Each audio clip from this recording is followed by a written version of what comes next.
Hey! Hello, everybody! Hello! We're in! Hello.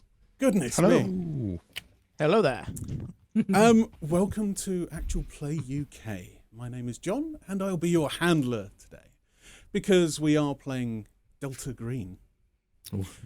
The RPG of cosmic horror and conspiracy. First of all, where can you get where can you get Delta Green? You can get it from Arc Dream. They're very good. You can get it on Drive-Thru RPG. And just in case you're not aware, usually it is based in America, but we're going to be playing as PISCES agents today, which is essentially the UK equivalent of that. So let me just introduce to you our lovely cast. I will kind of go around the horn and let's see who is who. Pip, let's start with you, shall we? Would you like to introduce yourself? Oh no.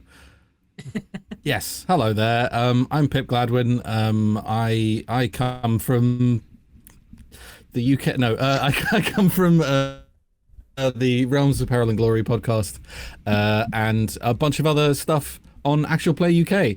Too much, maybe. No. But yeah, that's who I am. And are we? I see we're not necessarily introducing our characters straight off. No, not quite yet. Let's do that in game, shall we? Okay, right. I think let's do that. Yeah. Let's move around. Nick. Hello, Nick.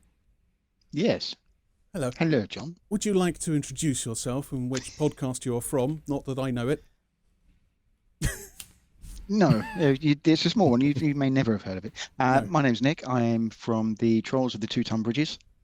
We are mostly on the internet. Come and find us anywhere under TO. Oh, he dropped out slightly there. TOTTB. Triple T. We have been doing mainly D&D with the Tomb of Annihilation, and we are going to be releasing some Delta Green stuff as well.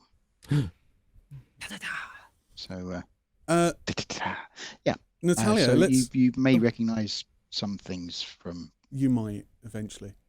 All right. Let's move around to Natalia. Hello, Natalia. Would you like to introduce yourself, Hello. please?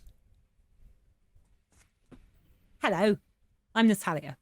I'm also from Trolls of the Tonne Bridges. As my wonderful colleague Nick down there said, we have been playing Tomb of Annihilation for quite some time and not getting very far, but it's all fun and games while we are. We've also been doing a few one-shots with Trolls as well. There's the Muppets Christmas Carol. We've been doing a bit of Delta Green as well, which we haven't released yet, but we have done a few little short what do you call them? Not episodes, really. They're short little One-shots. assignments, if you like, of Assignments. one-shots of Delta Green. Anything with Trolls of the Tonne Bridges is never a one-shot, so even if it's meant to be a one-shot, it's long. Yes, this was meant to be one game. Yep, you can find us on TOTTB podcast on all of the socials. And I will let somebody else speak now. Simon! Simon, give me the lowdown, man. Hello there, I'm Simon of Chaotic Neutral Games. We're predominantly a Twitch stream and a gaming community. You can find us on YouTube at the moment because we haven't done anything this year. We've been incredibly lazy as we've been rewriting new campaigns. And yep, you can find us online and on Twitter under Chaotic Neutral Games. Right, okay. And last but not least, Adam.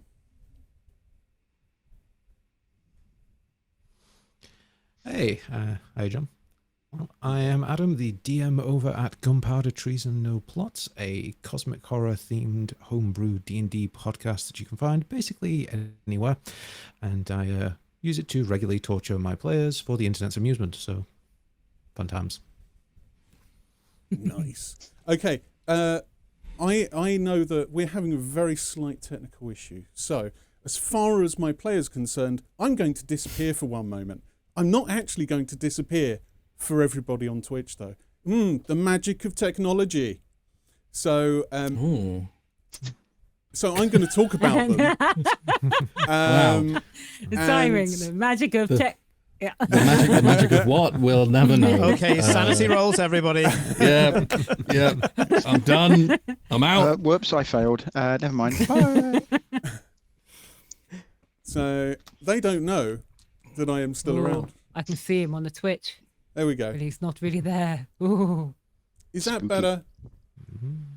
Um, Is that better for you Chat, guys? what's I've rolled a 92. I assume that's bad. It could be worse. It could be. It could be either an 88 or a 99. Yes. That would be very bad. That would could be be. bad.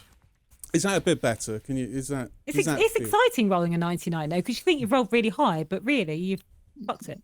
Yeah. Okay. So, Many fluffings. Yeah. I have a small icebreaker question for you guys, as is tradition with Actual Play UK. I was actually wondering what introduced you to cosmic horror. Do you have any recommendations? Nick, let's try you first. Try me first, of course. Yeah. So, what introduced me to cosmic horror? Possibly birth. Maybe. No, it probably reading, probably reading the At the Mountains of Madness at a relatively young age. Introduced me to cosmic horror, strange writings, and evil penguins. Simon. I've never liked them since. Simon, how about you? For me, it was a comic. I was just trying to look it up because I can't remember the number. 3000 AD was it? The one with Judge Dredd in 2000 AD. 2000 AD. 2000 AD. Maybe yeah. Simon's in the future. Maybe he's just so advanced. maybe. But yeah, they used to have a lot of the side stories, and I like those more than the main stories.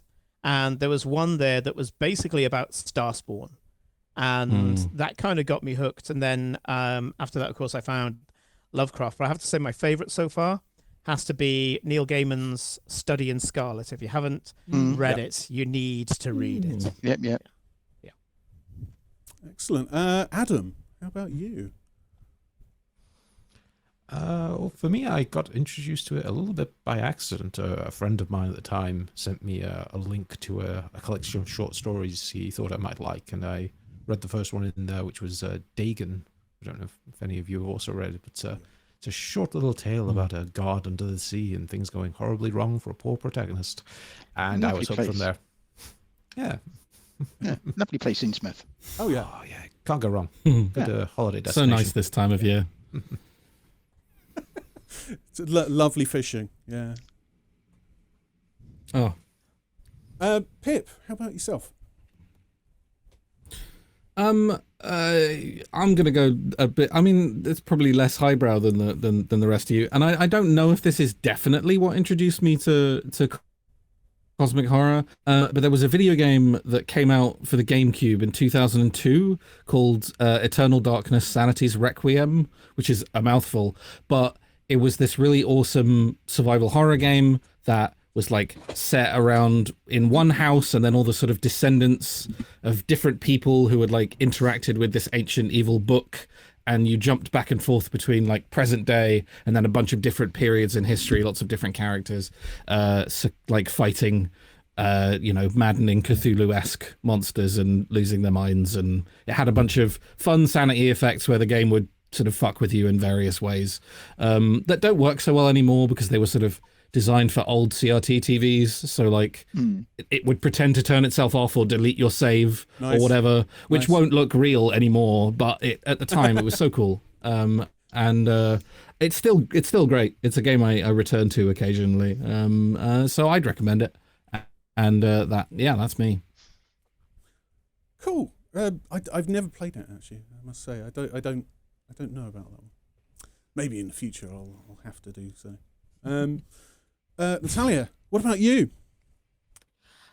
Oh, it's quite a simple tale, really. Once, when I was a small child, I was abandoned at sea, and I fell in the water and slowly started sinking. And then there's many tentacled. No, I got introduced to it from an old friend of mine, Simon. He was pretty obsessed with things like Necronomicon, Cthulhu, Call of Cthulhu, and lots of those different things. So we had lots of conversations about that side of stuff.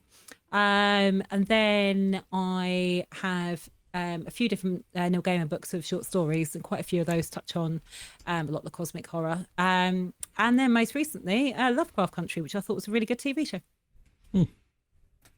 Nice.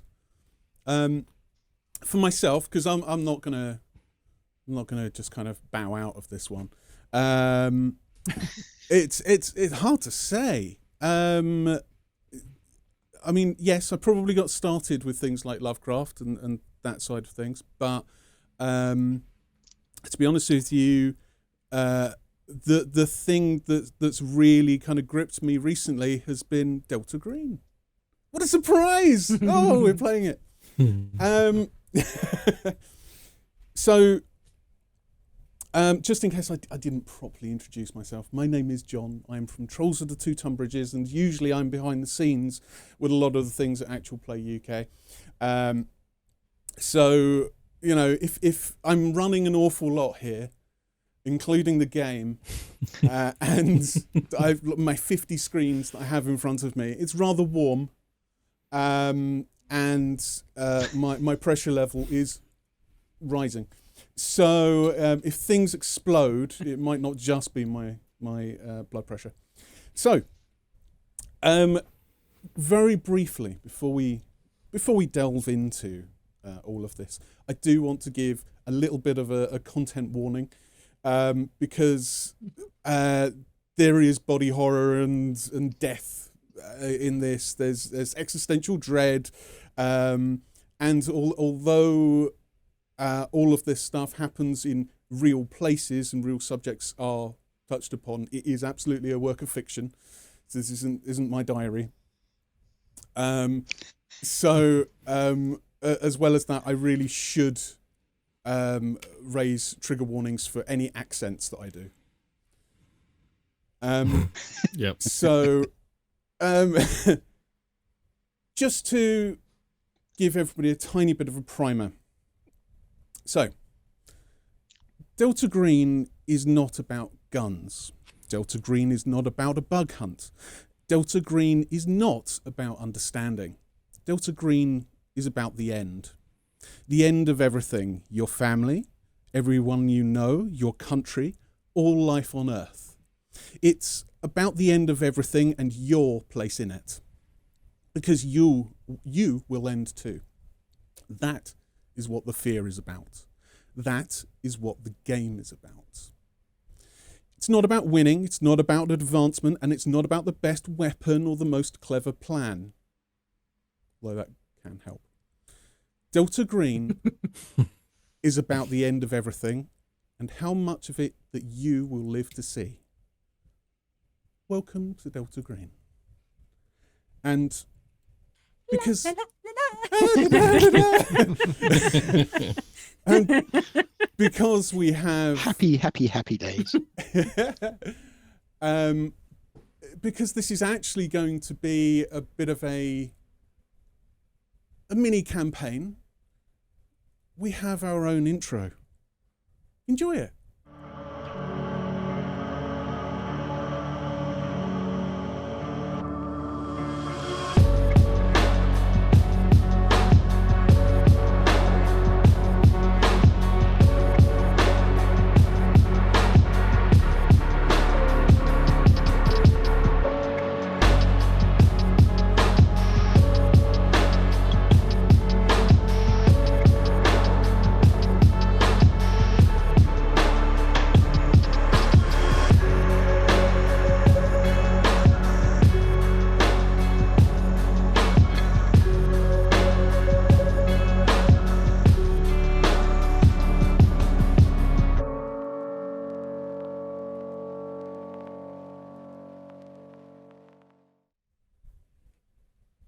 Just before you go into more details, John, did you see in the chat that somebody said apparently you kept repeating this isn't my diary, and a few people heard that as well? I don't know if it's something weird.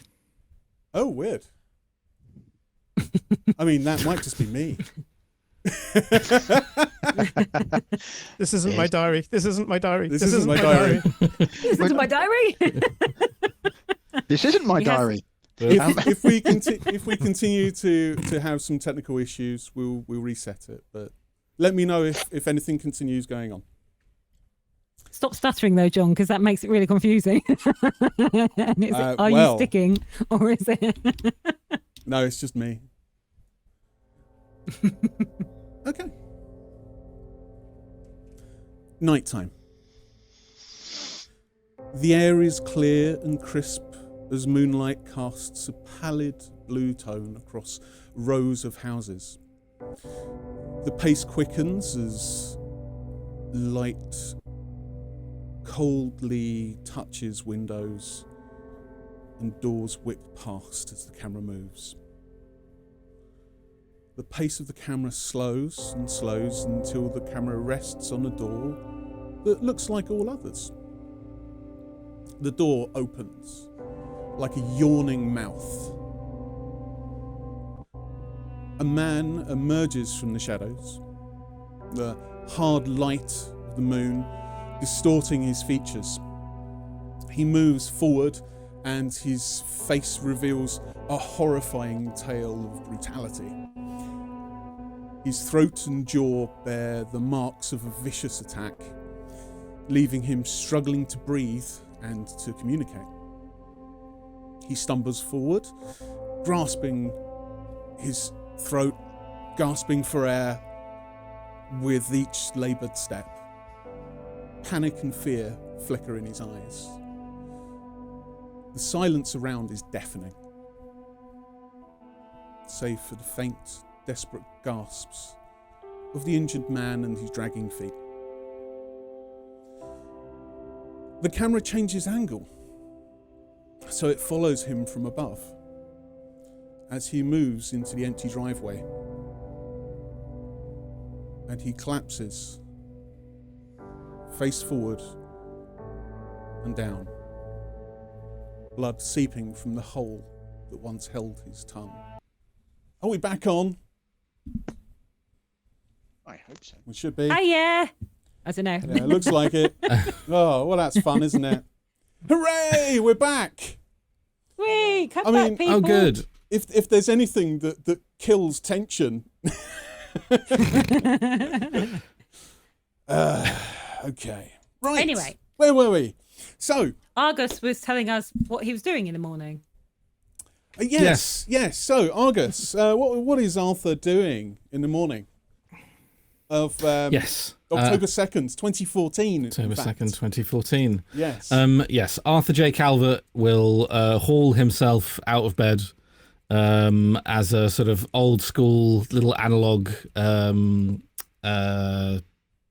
clock goes off. He'll sort of mash that with a palm and then sort of crawl out of bed and stumble into a little kitchenette, make himself some instant coffee.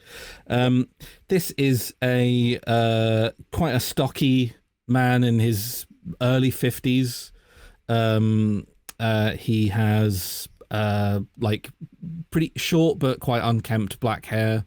He's a heavy set guy. He's not physically fit by any means.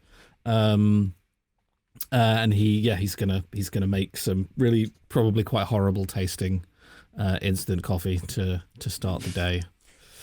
Okay, so first thing I'd like you to do is roll Constitution. No, it's fine. No boy. Is it something awful like Mellow Bird? Oh, just don't. Okay. All right. First roll of the game. Fail. You did no, say it's there's some horrible things in this, so yeah. Exactly. I mean, is there anything worse than instant coffee? Because I don't know if there is. There are. We're going to meet them. Oh no. Well, I'll be the judge of that, John. It's the instant coffee monster.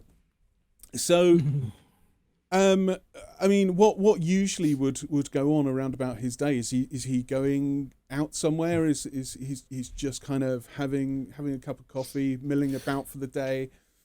So he, it's pretty early. He will have sort of gotten up at like his alarm will have gone off around sort of 6:30, 7 a.m. Yep.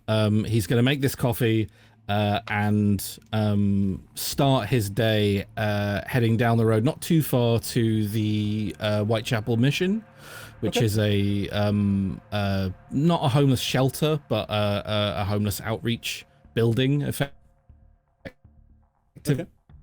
And he's going to put in a shift volunteering in the kitchen. So he's just going to be frying up sausages and eggs and just batch cooking a bunch of breakfast foods for a few hours. Basically, that's the start to Arthur's day. Okay. When you get there, there's actually surprisingly there's just an envelope waiting for you. Just with Argus written on it. And obviously you know that is your chosen code name for PISCES. Therefore you know it's for you. It's just kind of, it's sat on one of the tables as you walk in. You've got a few people just kind of milling about, like someone just pulls over and says, Yeah, someone just dropped a load of stuff off. I don't know who it's for. It's probably just, mistake or something. Oh, fine. No, fine. I'll take care of that. Don't worry. And I'll pick the envelope up and move towards the kitchen. While he's like, I think he goes through into a little sort of changing room, and considers putting the apron on, getting ready to start a shift, and then considers what might be in that envelope might potentially take precedent, and he'll if he's alone, he'll open it up and read it. Okay. So as everything just kind of calms down around you, it starts being kind of a morning rush going on, and people are milling around in that kitchen and just kind of busybodying themselves around. You find yourself in a quiet corner, and you fold up the envelope and you look inside. And Adam, where would Icarus be around about this same time? Around this time, so still early morning? Yes, October 2nd, 2014. So Icarus would be in his apartment at this point, actually in his office, sat at a quite a nice looking desk with a bunch of notes, handwritten, sort of spread out in front of him, looking like he's doing a lot of work, but it's just kind of staring at them, not really getting on with much. Yeah. Okay, and so is there anything just kind of going through Elias' head at this time, or is he just zoning out? He's zoning out a little bit, so he's been awake for quite a while. He's struggled to sleep for a long time now, so he wakes up quite early, and you can see on the desk next to him there's a very nice, or what would have been a very nice cup of tea if it was about 2 hours earlier. It's now stone cold, and he hasn't really touched it. And he's just looking at these notes, and it's interview notes from interviews he's conducted, research for his work. And every time he tries to kind of dig into them and try and make some additional notes for his current piece of writing, he just gets distracted and kind of zones out a little bit. It's like he's almost forced procrastination, like he doesn't want to do what he knows he has to do. Yeah. So as you are poring over these notes without really doing anything, you hear a knock at the door.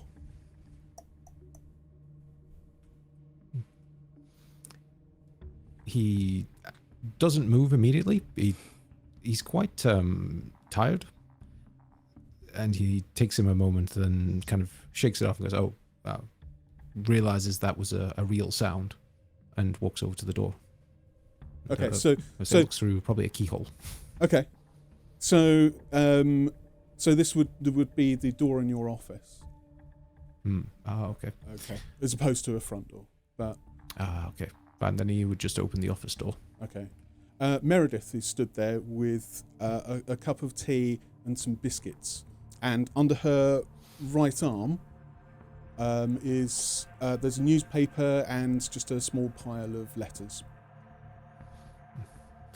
He sees his wife and he smiles, kind of pokes him up a little bit and goes, my dear, thank you.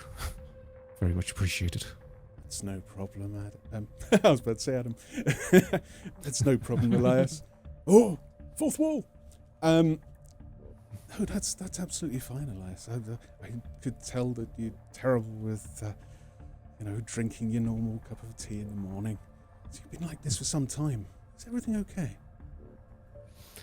Oh, yes. Everything is fine, my dear. Everything's fine. I'm just a little stressed, I've got deadlines coming up and a lot of work to get on with, and writing a novel, it doesn't just write itself. No, it doesn't. Well, not to worry. I'm going to be popping out the shops later, and I'll be able to get you some of those nice buns you like. Oh, thank you, my dear. Nothing like some nice buns. And she wanders in and puts down the plate of biscuits and stuff for you, and kind of vaguely looks over what you're doing, and then just pulls out the newspaper and the envelopes and just kind of hands them to you and says, "There's a whole bunch of stuff there. I'm pretty sure I saw something from Mr. Coleridge in there earlier as well. You might want to have a look at that." Elias kind of stifles a gasp a little bit because he's now a little bit worried that he's being chased up, which he's trying to avoid, but kind of pushes it aside and goes, thank you, my dear. I will take a look. Thank you. No problem. And she starts to move herself out of your way, so you can just get on with your day. Perfect. Then I will sit back down at my desk and I'll pick up that letter from Mr. Coleridge. Look at it for probably far too long, and then eventually get the energy together to open it and face my fears. Okay, so you open up this letter, and you see that it feels a little bit terse. It starts off with "Dear Mr. Blackwell" rather than Elias. So you can tell that he's obviously not in the best of moods. This said, it's less a case of him chasing you for money, more chasing you just to see what the status is of the book. He's slightly concerned of the length of time, and he doesn't want to further you any further expenses. He reads it, rereads it, and then very calmly folds it up and drops it straight into a waste paper bin that's next to his desk. Okay. And as you drop the paper into the waste paper bin, you see lying underneath the newspaper is just a quite a standard brown envelope with Icarus written on it. Manila envelope. Manila, your worst nightmare. It is his deepest, darkest fear. Yes. But yeah, he sees that, and the hairs on the back of his neck just stand up a little bit. But there seems to be a little bit more resolve to deal with this than his actual day job, so he goes straight for that when he sees the name. Okay. So you start to pick up this letter and peek inside, and you see two objects in there. And Twist, what is she doing around about this time of day? So Twist is in her flat in Primrose Hill. She has had a sleepover with her niece Tallulah. She's staying over. Her nephew Bobby is staying. He's had stayed at his friend's the night before, but he's going to be dropped off at hers in the morning as well. And they're planning on going to London Zoo for the day. The flat looks like chaos. Basically, they slept under a fort. There's like just snack food absolutely everywhere. Having lots and lots of good auntie and niece fun times. So Twist is leaning out of her window having a cheeky cigarette, just about to get ready to she's waiting for Bobby to turn up, and then they're going to go to London Zoo for the day. Okay. She's got, just for anybody else, because obviously they don't know, Tallulah is about 12 and Bobby is about 7. Okay, and what does Twist look like? Oh, what she look like? Okay, so she is about 5'5". She's quite slight, quite plain looking, quite mousy hair, like almost straight hair. I guess slight kinking it possibly. Very plain looking, blue eyes, quite pale skin, but not ill looking or anything. She's wearing just black skinny jeans, some black DMs. She's wearing like a dark grey, charcoal grey, plain t-shirt, and she's got just a leather biker coat on. Okay. No visible tattoos, no piercings. As you're sat there, you hear the letterbox kind of flap. You're just waiting for people to be ready, is that right? Yeah, Tallulah's eating some breakfast cereal and she's waiting for Bobby to turn up at the door. She assumes that's Bobby not pressing the doorbell, wrestling the letterbox. Okay, and Tallulah says, "Oh, who's that?" Twist quickly stubs out a cigarette. Okay, close the window again, and then goes to the front door and opens the front door, expecting a small child. Okay. What you actually find is that there is just a letter hanging out of the letterbox with Twist written on it. The manila envelope strikes again. Twist has had some experience with these annoying envelopes. And Twist actually really likes hanging out with her niece. And she's promised and made plans with her. So she doesn't want to open the envelope just yet because she doesn't want to let her niece down. Mm-hmm.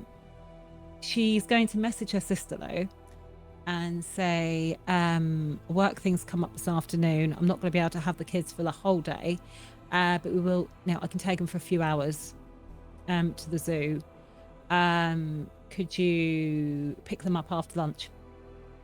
Okay. So, do you pick up the envelope, or are you just setting she fire picks it to up, it? She stuffs it in. How big is it? I'm assuming just... It's just a really standard envelope that you might get from. She looks at it. She debt swears collectors at it. And then she just stuffs it on the inside of her pocket and says, I'll deal with that in a few hours. Okay. So a few hours pass and you spend like some quality time with your niece and nephew and your sister. And you actually have not the sister. No. Not the sister. She comes to pick them up. No. Oh, okay. She's off doing her thing. Oh well, screw Just me her. and the kids. So you and the kids, you actually have actually quite a lovely day. She don't get to see no monkeys. No. She does. Yeah. That's for special people. So you end up just towards the end of the day, say around about 5 o'clock. Well, I did ask my sister to pick them up at lunch. Okay, in that case, lunchtime. So your sister, Yeah, after lunch, so you about 2 o'clock. you go and have a coffee somewhere. You sit down, and you open up this envelope, and it's like, okay, all right, let's see what this is about then. And you open it up, and you pull out, cleric. Where would you be around about this kind of time? You pull a cleric out. So are we now at 2 o'clock in the afternoon, or are we still? No. This is morning. Okay. That's Twist's day. That's not your day. You would probably. Twist is like, screw you guys. Screw you guys. I'm going home. Yeah. So Professor James McTavish, you would find him early on a Thursday morning. You would find him striding through the campus of Leeds University, probably trying to juggle a large number of papers that he's in the process of marking, maybe a laptop as well, thermos cup of coffee, proper coffee, cream, 3 sugars. Nice. Doesn't sound like proper coffee to me, but go on. He lives in Leeds, so he's got to have some sweetness in his life. It's so depressing up there. Shout out to all our viewers in Leeds. Love you guys. I'm not sure if they've actually built the Leeds Armory yet in 2014. So if they have, he goes there a lot. But if it's not, he's waiting for it to be built. It's just waiting. No, so He's writing to the people the idea. I mean, like, this would be really good. Yeah, absolutely. So, dear Army, please can you build a museum with all your stuff in it? So yeah, striding through the campus, that people do tend to get out of his way, even if he's not looking precisely where he's going, because he's 6'4", built like a prop forward, with an enormously large bushy beard, tweed jacket, heavy metal t-shirt, heading towards his office, and then trying to juggle even further, trying to find a free hand to actually open the door. He can't even use an elbow because it's actually one of those round doorknobs rather than a handle. So that is where you would find Professor James McTavish, James Franklin McTavish, even on a early-ish on a Thursday morning in 2014. Okay, is there anything he's doing with his day at all, or is he just? He would, when he gets to the office, obviously the papers dumped into his a tray on his desk. The coffee goes on one side. Probably flicks through his phone, then just sticks it in his pocket. Okay, and as you opens up the work computer. Yeah. First thing he sees is an email is a group email from his second edition D&D group, who are all also professors of course at Leeds University. So that's where they all hang out. Exactly. It's sort of, the general gist of the email is like, are we all free? Are we all free tomorrow night? And at least one person said, well, actually Friday's not good for me. Yeah. So yeah. So as you chemistry you professor, walk into the office, what you actually do is you shove down these notes, yeah, all these folders and books that you're just carrying around, and you sit down at your desk. You start having a look through your emails, and underneath the pile of notes, you see this envelope poking out that just has cleric written on it. I look at it for a moment. I'm sorry, heart skips a beat just slightly. He pulls out the envelope. Just sits there looking at it for a good 4 or 5 minutes before licking his lips and opening the envelope, and quite abruptly, just rip So it open. you just tear it open. Yeah. You And then tear open it up open to the look inside. £100 note that's in that. No,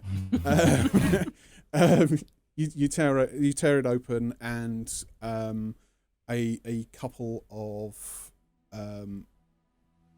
small cards fall out into your hand. Eddie,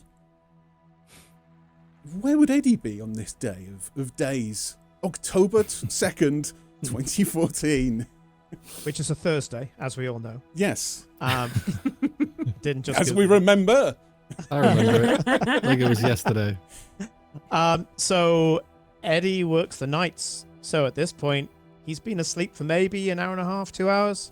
He's currently in boxers and socks only. Yep. Diagonal across his bed, face down, drooling into, well, not even his pillow, just like off the side of the bed. Eddie is a giant of a man, 6'6", but built like a brick outhouse. He's got a broken nose, long since healed, cauliflower ear. There's scars on his body. Look like they may be made by a knife, and other just scars of misadventure. His bedroom is strewn with weird items, in amongst just discarded laundry that he'll get to at some point, honest, and then get told off by his sister when she turns up. It has a cabbie's map of London, being that that's what he does at night. But this particular cabbie's map is how it hasn't disintegrated. You have no idea. It's clearly been unfolded and folded up 1,000 times, if not more, and it's been scrawn on with pencil and rubbed off. So this thing is very, very, very thin. It's almost a relic at this point. But he keeps trying to write down notes of things that he's seen or he thinks he's seen.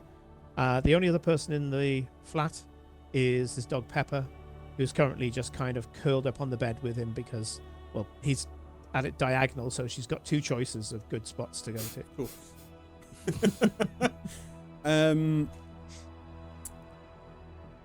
So this map, is it just laid out on the bed, or? It's laid out on kind of on a bedside table. Oh, it's bedside table. Okay, so it's just kind of it's just sat there. So Eddie wakes up, and he's got that stream of saliva hanging from his mouth. There's just dried lips. It feels like someone has emptied a bin into your mouth. Trying to work out if the dog snogged you or not. Yeah. Is that you, Pepper? And you lazily reach out a hand over to the map, just because some mornings you feel like, I don't remember quite what happened yesterday, but there's something in my head that reminds me that I need to write this thing down. And you pull the map off of the side of the bedside table, and an envelope just drops onto the floor. It just says Crazy Eddie. Fuck. I look at Pepper and say, it's going to be one of those days. Then he checks the clock, realizes that he's only been sleeping for an hour and 46 minutes. Collapses on the bed with a fuck. Just lets it all out. He reaches into a magazine rack that contains no magazines, and there's a hollow thunking sound as he ruffles around all the empty cans of Monster, Red Bull, whatever's cheap at the moment. Pulls out a full one. That's how he gets to sleep. It could be worse. I mean, White Lightning's not exactly tacky when you consider when I was growing up, it was 2020. Is Boost around in 2014? Sure. Like the cheap, shitty, like it's like £1 for a large bottle. Yeah, but Boost would be about at that point. My drink when I was very young was Thunderbirds. He pulls out a full one and very noisily gunks it down. I mean, this isn't even slugging it down; it's gunk because that's the sound that he It's makes. kind of opening his throat, and it's just Yeah, opening his throat, the ears going down as well. yeah. He lets out a well-practiced belch. Looks at Pepper once more and goes, "I'll make sure she comes and feeds you, yeah?" Oh, fuck. And tears it open. Okay. If you imagine, you have a split screen of 5 separate people all opening up these envelopes at slightly different times throughout their day and pulling out a train ticket. And you look at the train ticket and it says, this train ticket is for the Night Riviera sleeper train from London Paddington at 23:45 hours, due to get into St Earth at 07:46 the next morning. And you have Where's your St own Earth? Is that Scotland or St somewhere? Earth. No, it's in Cornwall. Oh, that way. Okay. Yes. And yeah, you have a ticket on the Night Riviera sleeper train from London Paddington at 23:45. You have your own individual berth, which is a sleeper berth, and there's another like a little pamphlet in there, and it just looks like a the kind of pamphlet that you might get at a like a visitor's centre or something like that, which just says, "Come visit St Ives."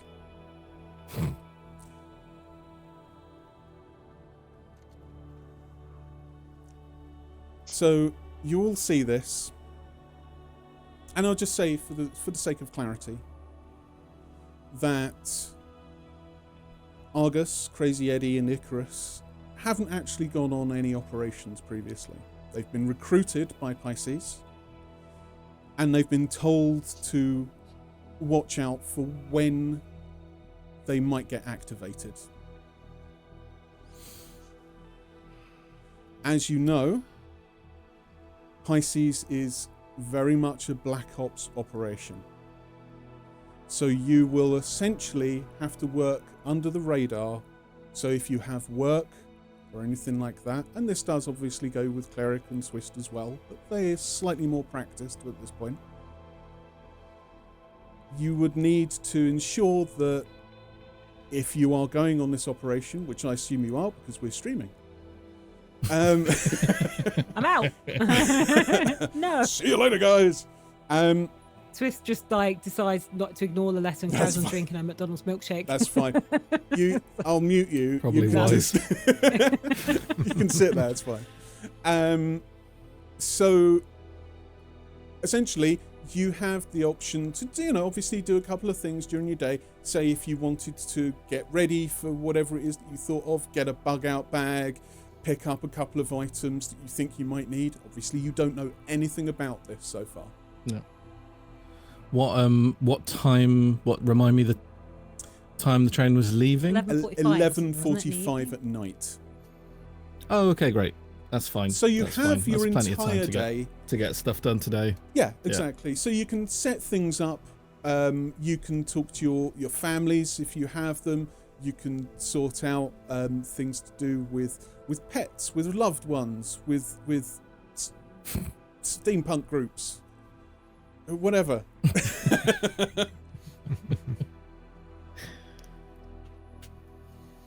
So, Arthur has very few preparations, I feel. I mean, he's freelance, so he works when he wants to work. Yep.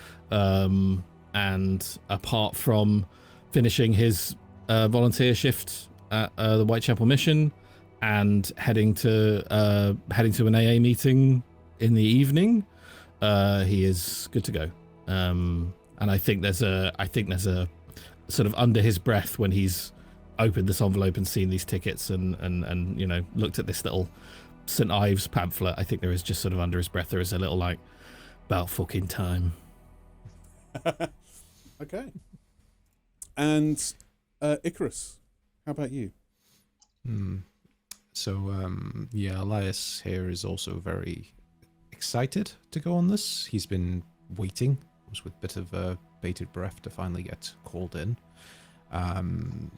He'll prepare his stuff, kind of put together a small bag, and then he'll pull out his phone and call Mr. Coleridge. Okay. So you have his number just in your phone as normal. You're not dialing it or anything. So you click onto his name, dial. Hello. Jason? Is that you, Elias? Yes, it is, my friend. It is. I received your letter. Ah. Look, I hope you do understand that it's nothing personal. No. I know it's not personal. You forwarded me a great deal of money, and many promises were made. I am aware of this, and I was just calling to assure you that I am indeed working on the new book. I don't remember. Did I tell you the working title? You've had several. Yes, I have. Well, I think you'll like the latest one. It's The Cults of Hidden England. It's going to be a real page turner, I promise. But it does mean I'm going to have to head out of London for a few days. I've got some interviews lined up, some research, but then when I come back, I will be able to send you, I'll say, an early draft. Does that sound good? Oh, Elias, you are my favorite.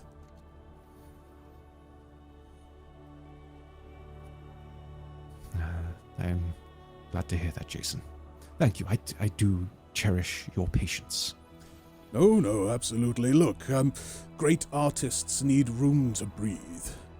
And I feel like perhaps it'll do good to get out of the big stink, as it were. Yes, I agree.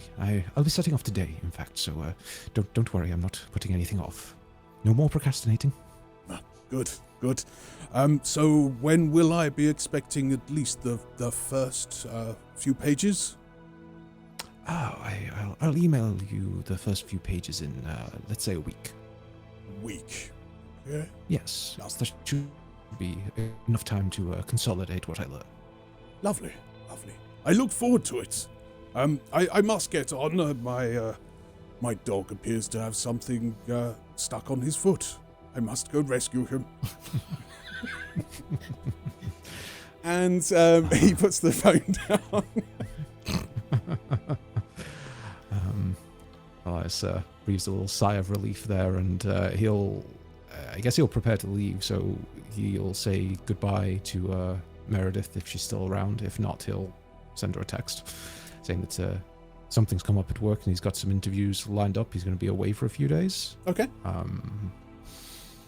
It's not uncommon. He does travel a fair bit for work, but this does feel obviously a little bit short notice for her. But yes, yeah. So if you text her and she sends a text back saying, the buns won't keep, and she says, good luck though.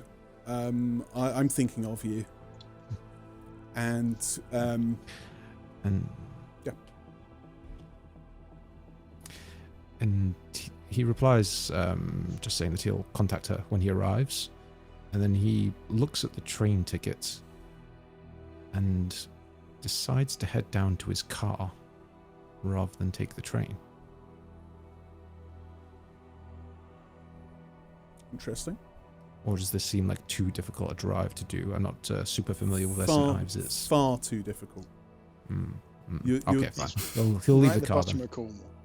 Yes, it is roughly 10 to 12 hours drive. Okay, never mind that then. He definitely doesn't want to drive that long. Okay, he'll basically just prepare himself the rest of the day, pack his bag, and head down to the train station. Yes. Cool. Okay. And let's mix it up a bit. Eddie, what is Eddie doing with his little bit of time that he has just before he gets on the train? Apart from finishing off his sleep, he He just wakes up and goes on a train. That's it. he's going to say, I've got time, and then tries to sleep with a boost sloshing around in his stomach, which is as painful. Oh, gut rot. Painful as you think it is. Yeah, when he gets up, honestly, he feels like something died in his stomach. This is the true horror. I don't like this. Too real. Stop it. He gets up, he gets somebody to cover his shift. He's there saying, yeah, somebody's going to have to cover South End Road. Sends out text for that. He asks Ellen, his younger sister, and her family to take Pepper for a while. They've got their own dog. You know, they've dog sat for him in the past. It shouldn't be an issue, obviously, you live on your own. It's understandable that if you have to go away, then sometimes, Yeah, and he throws money their way as well because he doesn't need most of the money that he earns. He's got a shitty little, barely can call it an apartment. It's a glorified studio. Hang on. Is this in London though? Because that's going to cost you a lot. Yeah, but he got this way back when. Oh, okay, all right. So he got this about 20 odd years ago. So he's good. Still, he's good. Yeah.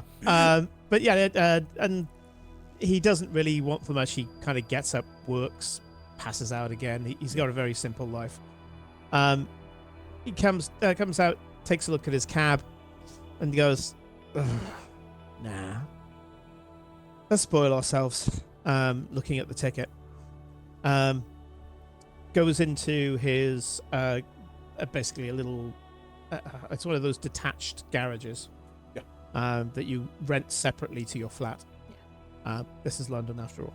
And he goes in there and Pepper's with him. She's just following. And he starts digging some stuff out. He digs out a battered toolbox, puts it to one side, and opens up a cardboard box full of Dayglow jackets. Pulls out Transport for London. Nope. Hudder. No, they're Thames Water now. And eventually settles for a drainage company, Lanes Group, which is a UK-wide sewage company. And he goes, yeah, what do you think? No one's going to care about that, are they? Picks up a helmet, construction helmet, too clean. Pulls out a ratty-looking one and goes, perfect. Puts it on. Throws a few mixed tools into the toolbox. But then very carefully makes sure that he has a flathead screwdriver, a lump hammer, and some form of wrench. Because I haven't got a clue what they're going to make us do, but if it's argy-bargy, hopefully I've got what I need. Right, come on you, back inside. And he locks Pepper away. He goes off, has a proper meal, which means going down the pub. And you get a good fry up at the Duck and Barrow. Yes. And he chats with the locals there until it's time, and then gets on the train. And he just looks like a travelling workman. Yes, yeah. Not bothered at all. No, people, if you had a clipboard, you'd be invisible. Cleric, what do you do with the day that is afforded you? He looks at the ticket and just puts it down on the desk, sighs, and starts emailing, trying to reschedule some of the stuff he's got for today and tomorrow. Luckily, he wasn't that busy. Today was set aside for marking, so but he can push that on for a couple of days. Yeah. Tomorrow was set up for he was going to do some more work on his quantum computing studies. Mhm. But again, he could probably get away with not doing that for a couple of days. But he did have a tutorial with a few of his students scheduled for tomorrow afternoon. So he emails them all and said, unfortunately, we'll have to reschedule the tutorial for hopefully the early part of or middle of next week. Something's come up. Please email me to let me know your availability. He decides he's going to take his work laptop with him. He's in the hope that he might be able to do a little bit of programming work, either on the train or if he's just not too busy when he gets down to Cornwall. And heads back out, jumps in the car, drives home. His wife's not home, unfortunately. She's at work. So he gives her a quick ring and explains that he's going to have to pop away for a couple of days, pop down to Cornwall because he's got to do some stuff for work. Doesn't say which work. He's going to be working down here. But he says, look, I just need some peace and quiet to just try and sort out some of this quantum computing thing. She's not entirely happy with it, but she knows that he's had a little. She knows he's not been quiet himself Yes, and since the early part of this year. Now, So, here's a little bit of an insight to what's been going on with Cleric. Prior to this, he did actually have a rather interesting situation with a unknown entity of some description. And within Delta Green, you have these things called home scenes, and home scenes enable your characters to essentially build themselves back up. So you can do a variety of things within these home scenes. For example, you could go and see a psychiatrist. You could go into therapy for a little bit and get back some of the sanity that you may have lost. Or you could decide, no, I'm going to study the unnatural some more, and therefore kind of, gain unnatural through that. Yeah, go even more crazy. What Cleric actually decided to do prior to this, to actually get back a little bit of his sanity, was to go back to nature, which is essentially sodding off on his own for a bit. So now he's gone and done this again. He's now saying, I'm going to head off for another bit of time. But this is for work. This is for isn't work. just on his own. This is for work. Just to. He kind of starts to say for work, and he said, look, I just need some peace and quiet. I do need to get some stuff done, but I need just. I'm sorry. I know we were going to go for dinner on Saturday. I'm sorry. I'll make it up to you. I'll make it up to you. You better. He doesn't speak like that. He speaks like this. You better make it up to me, big man. I promise. I'll bring you back something nice. I said I'll go to the gift shop in the Tates and Ives. How's about that? Okay, we can do that. I'll bring you back something nice. I promise. And she gives you a hug, and says, "Oh," she gives you a mental hug. And Sending hugs and kisses to you. Yeah. And you go about your day. On the way, as I call a cab to get to the station, I arrange some flowers to be delivered to her work. Okay. Now, Twist. How do you deal with the remainder of your day? You've got more of the day than anybody else. You do. Twister's basically like read the letter while sitting in a corner in McDonald's, and as soon as she starts reading the letter, she subconsciously starts touching her arm, Yes. which was injured prior, and sort of rubs it. She's looking at the ticket and she's trying to debate whether to, well, firstly, whether to say sod it and not go at all, or whether to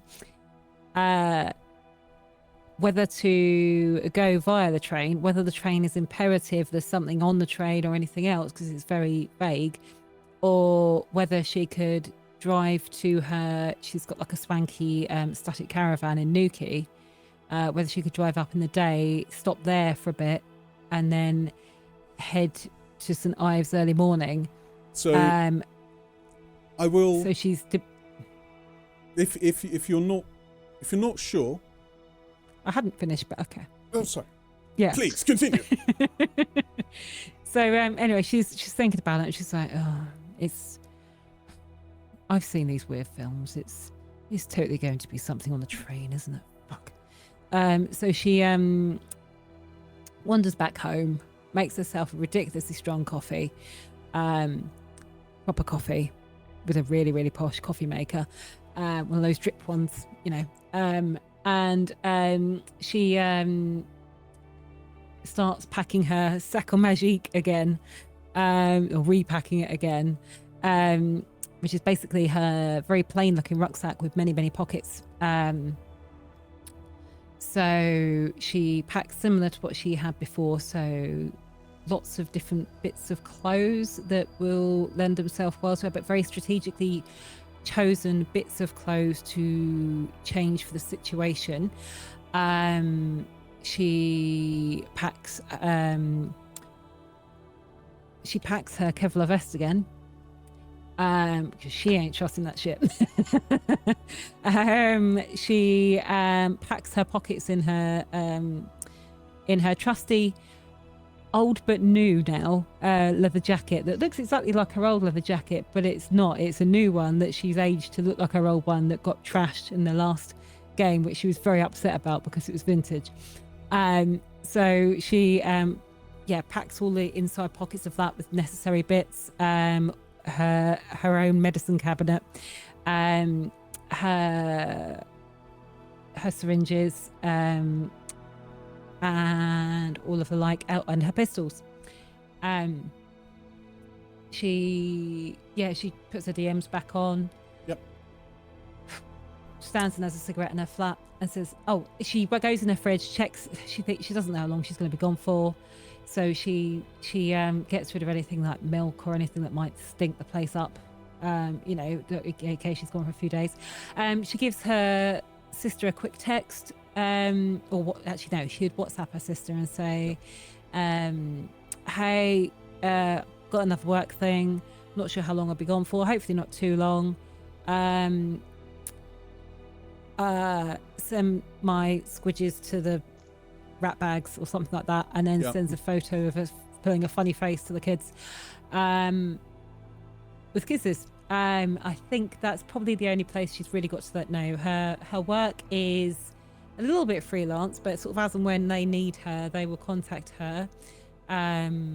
Should I be saying at the moment where she works? That's not a problem. Okay, yeah. So Twist works for MI6, but she's on a more of a sort of freelance basis. So she will go away for a while, and then she won't do anything for a little while, and then she'll go away again. She's a intelligence officer, so intelligence case officer. She travels light in that way, that she really hasn't got any responsibilities for anyone else that knows. So she says, "Oh well, fuck it," and then she locks up the flat. Make sure she's got plenty of cigarettes and a lighter and all of her bits and pieces in her pockets, and starts heading towards. She's already in Primrose Hill anyway, so she just starts heading to the Tube to make her way to Paddington. Okay. On the way over to Paddington, you get a WhatsApp from Lila, just basically like, You like kiss, kiss, hug, hug. Make sure that you take your vitamins. You're too pale for your own good. And you all head over to Paddington for, I'm guessing, jumping on the train around about midnight. So the train While Twist is at Paddington, she'll look at whatever place is open in the station and buy snacks. Fine, just fill a bag of snacks. Yeah. Okay. Random shit. So all of you individually, you all make your way onto the train, and it's quite a nice train actually. It's quite long. It's about 10 carriages long, and you have individual sleeper berths in there, and you also have some seating area. And the ticket that you actually have, it allows you to have a seat for some of the journey, and also you can have your own berth. It's just you on your own. When you walk in, it's a private entrance, so it's just think, kind of James Bond, individual berth, that kind of way. And you have a sofa which can be converted into a sleeping bunk, and there's another bunk which you pull down from the wall, so you can sit in there in comfort. There's areas to kind of plug phones in and laptops and stuff like that. It's all quite nice, really. The thing that you notice when you walk in, there's a card on the pillow of on the sofa. You have a couple of throw pillows, and there's just this card that's been placed quite deliberately, that says, we're inviting you to breakfast in cabin number 4 at 12 minutes past 7. Twist looks at this and says, or she says to herself at this sounds like some kind of bloody murder mystery. I think all the we've been sort of boarding and moving through the station and towards this specific train, I think it's in that moment, as soon as boarding opens for this train and everyone starts to move towards the platform, Arthur is immediately, while he's moving himself, he's immediately scanning everybody else who is moving and trying to pick out anyone who's moving with the same kind of purpose that he is. He's just scanning people's faces. I reckon. Trying to get a feel on. Let's have a roll. I'd love to do a roll, John. Let's do this. No, normally within Delta Green, if you are trained in something and it's not a high stress scenario, you don't actually need to roll. But I think it would be fun. So I don't know any of these people. I don't even know if there is anyone coming on this mission with me, right? So I feel like it's could be just yourself. So exactly. I would like either an alertness or a human, please. I'm gonna take human intelligence, as I have a higher percentage in it. That's fine. And a higher chance for success. I'm more than happy for you to skew the odds. Hey, you gave me 2 choices. I picked the better one. What do you want from me? All right. Oh no. That is an 82 over 60. I'm afraid. So that was a big hot fail. Yes, that's a fail. I get to mark. Fail. Yeah. You do. No, that's true. You do get to mark. Now, and I get to mark experience on that, which is good. That's correct. So again, just because there are going to be some people watching this who haven't actually had that much experience with Delta Green, it's a D100 system. Everybody has skills and abilities which are marked out of 100. So, for example, Pip there, what was your humint? My human's 60%, so Which pretty is good. pretty good, actually. So that's out of 100. Now, the higher up that percentage is, the higher up that score is, the more capable you are within that skill. So 60% is actually pretty good out of human intelligence. Above average. Yeah, it's certainly Yeah. above average. And human intelligence is kind of a ballpark, just kind of being aware of people, stuff like the way they move, body language, things like Body that. language. Yeah. Mhm. Now, as Pip rolled higher than his score, that's a fail. If he rolled under that, that would actually be a success. He didn't.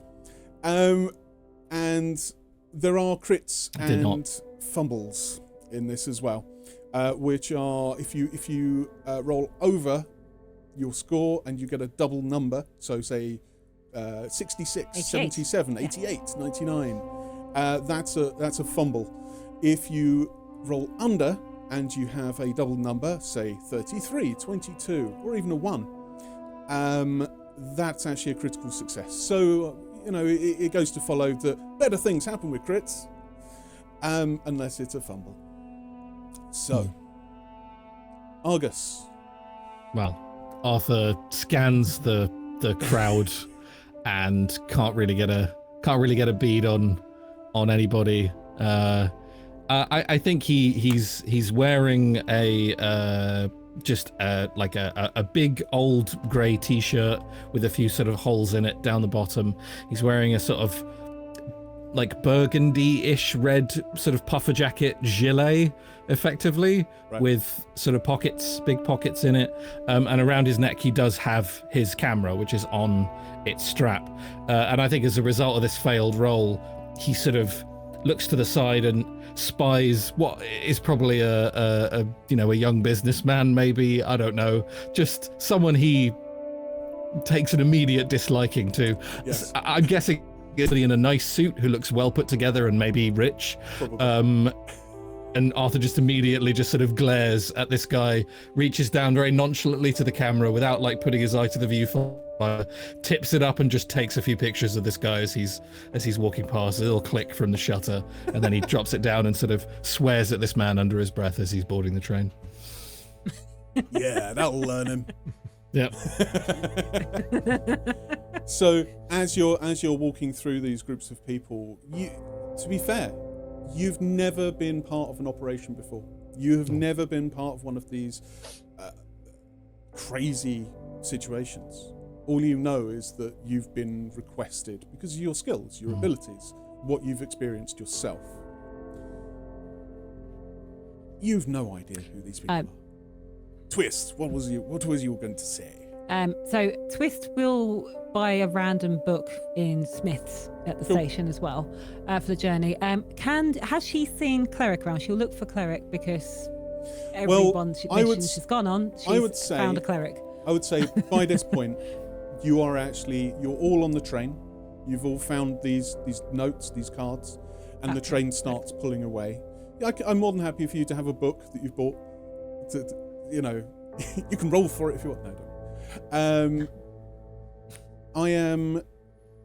I would say that you're all travelling. It's it gets around to midnight. You're 15 minutes out of Paddington. I would say as well, actually, you do not know who is going to be on this operation.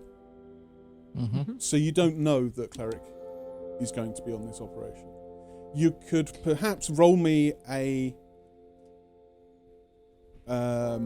alertness. That Twist is just going to look for him because he's been on most of them with her. That's fine. So it's just more, That's fine. Yeah, roll okay, me an I will alertness. I will roll. I will do a roll. Right, let me find. Cleric, are you hiding? Hang on. No, he's he's just boarding the train. He's I did a got his bag over his shoulder, stuck at earpods in, 64. listening to something. Slayer. I rolled a 64. My alertness is 74, so I passed. Oh, cool. Okay. Nice. You believe you see a large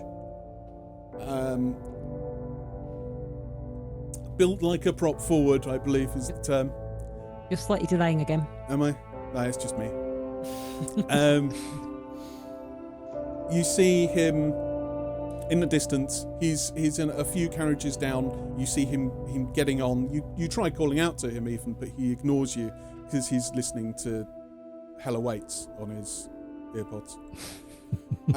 Can I just hear, in a very Scottishy kind of moany, yeah, trying to move his stuff.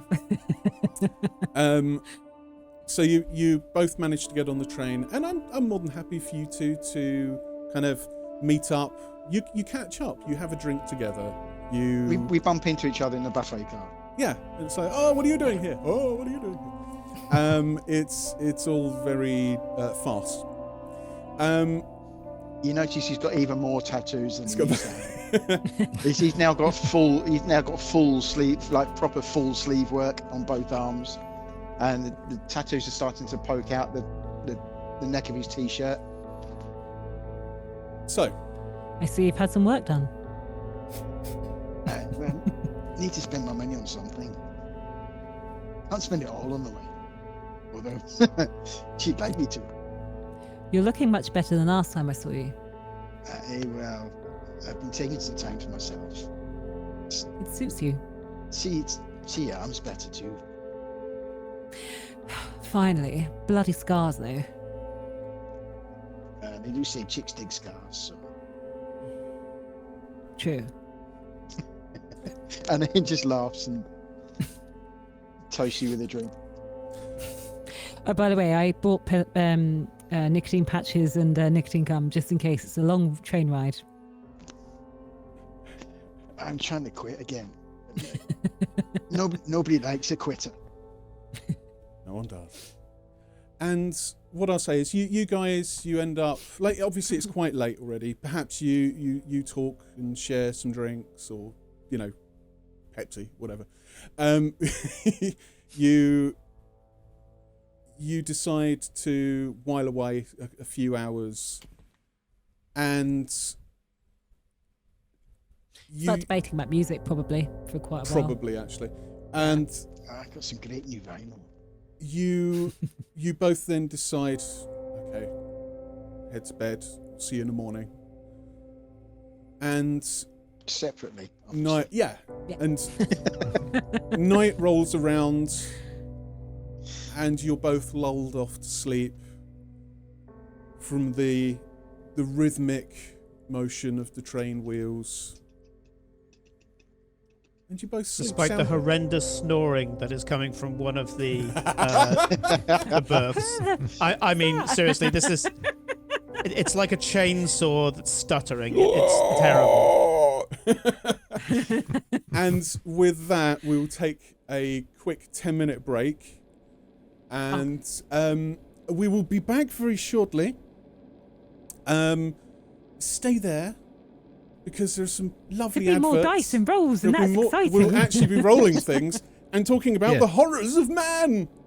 Hooray! Happen. Horrors of man. Horrors of man. Horrors of man.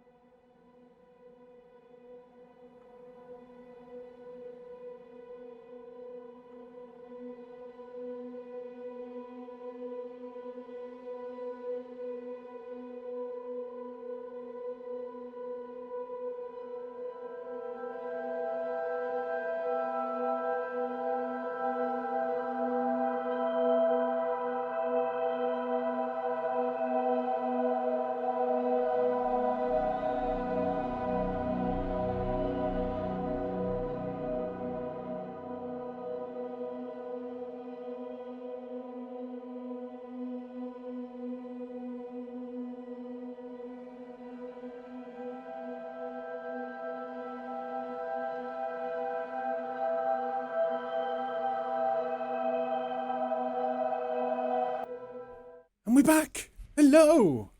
Hi. Hello. Lovely, lovely people. You've stayed with us through technical difficulties and ad breaks. What's that all about? we will Break? an ad break. God's sake. So Take ad breaks in my day. and in my day, goddammit, you are all on a train. Woo. Spooky. Okay. I would like everybody to roll the D100, please, and tell me what you get. Okay. I'm going to do mine as a luck roll because it's easier It's to fine. do it There that is way. also a thing on there we can just do. Imagine, if you will, the highest possible critical failure it is possible to get in this game. Imagine a 99. That's what I want you to picture Imagine in your that. heads. Oh, God. Imagine it. And then look at it being real in my dice tray. Imagine, if you will, the second highest critical fail you could get in this game, which 88. is obviously an 88. Wow. And crazily enough, 88 is what I got. Okay. Whoa. Did everybody right. else critically fail? Well, what does it mean No, I with the got an 80, D100 when I you got get an two 84, tens? so I don't know what it is. Sorry, when you have two tens, Yeah. is that You not mean like a 100? 10 11. and a 0 and a 0? I mean a 1, 0, and then a 10 on my number dice. Single Would dice. that not just be 11, That's a, more or less? Is that 11 or is that 100? Oh, that'd be 0, 0, 0. Yeah. Ah. 100. Okay, Zero, then zero. 11. Hey, it's good. 11. That's fine. Hey. Sorry, Well, hey. sorry, Natalia. What were you saying? Oh, I just said I got 84, so I 84. Okay, wasn't that's critical fine. fail. I don't know what I'm trying to get though, so That's fine. No. And Eddie, I feel left out. I got an 18. that's fine. That's fine. I was thinking, am I going to be the only person left on this train in a minute? Eddie is going to have no Sorry. idea. He's going to be like, oh, I guess they only sent me on this job because everyone else is already dead. Solo mission. Fair enough. nice of him to let me sleep. This is yes. Okay. 3 all of right. the carriages disappear overnight. This is not as terrible as you might worry. Argus, you wake up slightly late. Your alarm on your phone or on your Casio watch didn't go off, and you panic a little bit, and it's a little bit like Four Weddings and a Funeral, with Hugh Grant walking around. Fuck. fuck. Oh, fucking hell. Oh, I've woken up late. Shit. And you burst out of the door, and you start kind of hurriedly walking towards where you believe cabin 4 is, and the camera follows your footsteps as you walk down the corridor of the sleeper carriage, and the slight kind of it just kind of drills into your head. I just realised that you meant as in the visual camera that we're watching. He wears the camera around his neck. I suddenly just had images of some robotic camera Oh following him. yes, your camera is following you. It's possessed. Spooky camera. The lights outside. Remember, it's October. It's still muted, and it's growing like it's trying to blossom into day, and it's not quite got there yet. And your hand moves to the door, and you knock with a big 4 next to it. And a lower third comes up, and it just says October 3rd, 0716, cabin 4 aboard the Night Riviera, just outside Truro, Cornwall. Mm-hmm. Enter, doors open. Take a step through the door. So you push the door open, and it's a slightly thin door. You know the kind of things that they have. Turn sideways and You turn- slide yes. through it. Yep. You crab walk through, and but when you actually get into the room, you see that the cabins are probably about 3 times the size of your cabin, and First class. Then. yeah. And it's probably used for families or first class, that kind of thing, because there's 2 sofas in there, or kind of they're put into the wall themselves, not just a sofa. 3-piece suites. And they're just against the wall, and they face each other, and in the middle of this cabin is a surprisingly large table. And on the table, there's a selection of eggs and bacon, and toast, and coffee, fruit juices, and bagels, and there's like small boxes of Rice Krispies. And sat around the table are 5 people. And the smallest of them looks up at you as he takes a bite of toast with marmalade just slathered all over, and he says, "I see you've seen fit to join us. You're late, but no matter. We have more than enough for you. Nothing like a hearty breakfast, I say." He motions for you to sit. Sit down. Sit, please. Yeah, sort of awkwardly shuffle in and scan the other people around the table, and Twist realises there's not much space for him, so they start sort of shuffling her chair up a little bit. So as you sit down, thanks. You sit down, and it is slightly cramped, because no matter how first classy you get, it's still a fucking train. Yeah. So you sit down, and your focus goes onto this slightly smaller gentleman who's sat between the other 4. He's got thinning hair and a round face, and he's wearing kind of heavy spectacles, and he doesn't look a million miles away from Danny DeVito.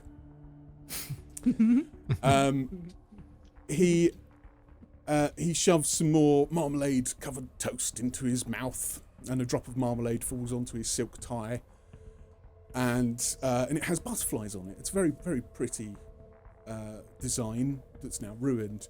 And the suit that he wears, it's a kind of ill-fitting Armani suit, but it's wrinkled around the arms, and you can tell he's been up for quite a few hours now. My apologies. Yeah, the words "southern twat" are very much forming in the forefront of Arthur's brain. He does not say them out loud, but. Sorry. May I introduce you to the rest of the team?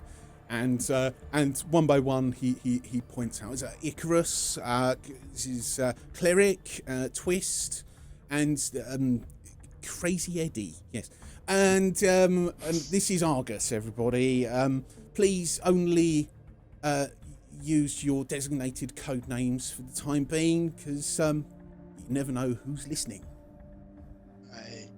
Good morning, Argus. Nice to meet you. Yeah, morning. Yeah. There's some coffee over there. Wake up juice is required. It's the smooth stuff as well. Sounds good. Yeah, you're not wrong. I could use a cup of that. Thanks. Twist has 1 foot up on her chair, sort of. She's quite small anyway. She's got a hoodie on. She's got a hood up, slightly pulled. It's morning. It's early. She doesn't really like early mornings. Just munching a bit of toast and sort of nodding along to agree with what everyone's saying. Coffee in one hand, toast in the other, trying to simultaneously get them in her face as quick as possible. So, what are we doing here? Well. Oh, I'm sure Harold will get to that at some point. Oh, yes. Sorry, I do apologise. I've not properly introduced myself. My name is Harold Lemon, and I will be your point man for Operation Malta. Your handler, I guess you could say. I am here to support you where I can, but I have very limited resources. What, you mean like last time, Harold? And he Yeah, very exactly. pointedly ignores. Twist and Cleric are a bit bitter. Yeah. You see cleric look at Twist and just raise an eyebrow and sort of just subtly shake the head. When he's not looking, Twist is just. You just hear this sort of snort of laughter and sort of like just trying to stifle it. And he's just carrying on through all of this, and it's like water off a duck's back. Of course, there can be no official government interaction. You will be expected to solve all issues on your own terms. That's why you were recruited, after all. Now we all know each other. Shall we get down to brass tacks? Sounds like a good idea. Okay. Yeah, I'm going to keep eating, mate. I'm waiting to hear something. Okay. He pulls out a manila folder that's just been kind of shoved down behind him, and he drops it down on the now empty plate of bacon, the baconless bacon plate. And if everybody would like to have a look at Foundry. Yeah. Oh wow! Twist puts a couple of packets of Cocoa Pops in her pocket for essential snacks for later. See, I was going to do that. Great minds. Great minds. Is there a fruit bowl as well? There's some fruit.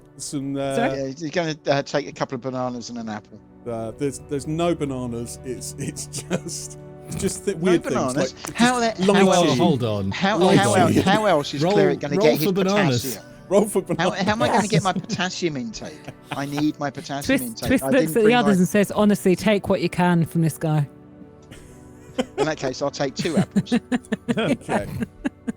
I will have his tie. So, on our foundry, I'm going to show you. Let's have a look here. Ooh, you does fancy with this stream as well, so it's on the middle. Very nice. Okay, so I'm going to show you something.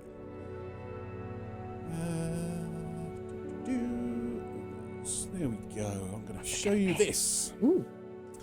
So, you open up this folder, and in the folder is a timeline of events for something that has been occurring since October 1st. And Harold continues on. He says, 2 days ago, retired American geneticist Tibalt Grieves was found dead outside his St. Ives home early in the morning. The state of his body was extremely troubling. When the police gained entry to his home, they found his partner Amanda Griffin in a similar state. After searching the premises, police found a high-tech laboratory. Inside that lab, unidentified samples were taken, loaded into a helicopter headed to an infectious diseases lab in Leeds. The remains of Greaves and Griffin were taken to the local coroner in Truro. Yesterday morning, unfortunately, contact was lost with the aircraft over the Wye Valley in Wales. Local residents and search and rescue have spotted the smoke but have been expressly told to stay away. I'm sure you agree that this is all rather troubling. The reason that we are actually wanting you there, several reasons really. Find out, if you could, if you would be so kind, what happened to Greaves and obviously his I'm here very lovely girlfriend, rest in peace. Find out what happened to the UK Health Security Agency helicopter. Locate and retrieve evidence of the unnatural. cover up and obfuscate any obvious connections to the unnatural, and obviously any government involvement with regards to that. And, of course, most importantly, I'm sure you'll all agree, save lives.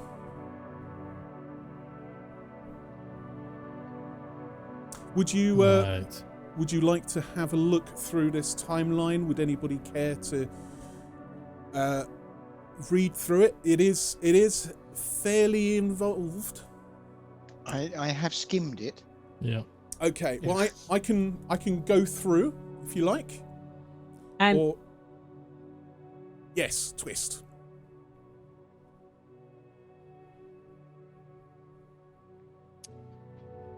So, would we be given photos as well? Like, if would we see what the rooms are like the shapes and stuff like that, or Well, would we not? you can potentially gain access to the bodies, should I say, over in the Truro Medical Examiner's offices.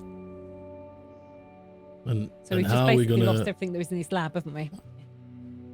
how are we gonna gain access to this fella's body or photos of his body? I'm glad you asked. John, from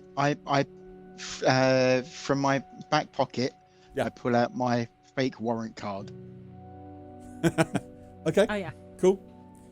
So, Okay. yes, you see that that he has a fake warrant card, which is As does Twist, so As we does could both Twist. use those to. both, I think, detective DCI inspectors. Charlie McIntosh at your service. Yes. Right. It's no need to And use that, and those. that works, does it? Well, it did in Manchester, so I don't think it's going to be any different in St. Ives. No, there shouldn't be any need for They that. were We actually have a PISCES friendly that alerted us to this particular incident, and they're based in the UK Health Security Agency. Her name is Roberta Kane. She will provide you with UK Health Security credentials. You can find her at Grieves House. She's 25 Abbey Meadows in St. Ives. Right. When you arrive in St. Earth, there is a Hyundai i800 MPV waiting for you. The keys are under the far side rear wheel arch. Is that like a people carrier or something? Yeah, it's 8-person. Okay. Is it shit though? There He always gives us shit cars. is a tendency. It's like a deniable government agency. Of course they give you shit cars. Like, they don't have any money. Eddie Oh, rates it at a wave of the hand. He's like, Yeah. it'll be all right. I'll drive you around. Oh, actually, Eddie's got really good drive, hasn't he? Twist's got good drive, but Eddie does cabbie stuff, doesn't he? So he's a driver. driver. Yeah. So, would you like me to go through this timeline for you? Yeah, sure. Okay. Sure. Okay. Probably worth doing. So I won't give exact times because it's not overly important. If I give an exact time, then it's going to have more of a. Okay, so at 5:45 a.m., postman Ernest Torres finds the body of retired geneticist Tibalt Grieves in the driveway of his home. Torres calls the police. Police arrive. Officers Michael Grant and Jeffrey Daly arrive. They detain Torres but do not arrest him. Their reports say that Grieves had suffered grievous wounds to his mouth, neck and face, and that crows had gathered to pick at the body. Finding Tibalt's front door open, officers Grant and Daly enter the house. They find another body, later identified as Grieves' living girlfriend by the name of Amanda Griffin. The officers report that Griffin's mouth is also covered in blood, which has congealed to a blue-black pile, and her skin has a distinct blue tinge. The officers cordon off the house, call for detectives and the medical examiner. The Cornwall medical examiner, Lewis Stubbs, who is with Cornwall Coroner Truro, which is now where the bodies are. He arrives with medical investigators, and Detective Emily Duncer arrives a few minutes later. Duncer and Stubbs enter the house. Evidence technician takes photos. Sunrise. So that's about 7:09. Officers outside call Stubbs to look at something strange happening to Grieves' body. Over 8 minutes, it collapses into a blue-black goo that solidifies to the consistency of hard candy and smells of chlorine and honey. The process leaves only Grieves' left hand and feet intact. There are time-stamped photographs that cover most of the disintegration. Stubbs and his assistant's bag and seal the remains. Detective Duncer and the evidence technician photograph what look like small bloody footprints in the kitchen near Griffin's body. These prints, which are smaller than a toddler's, seem deformed and misplaced. A clear toe mark indicates that it is at least one of the tracks is human.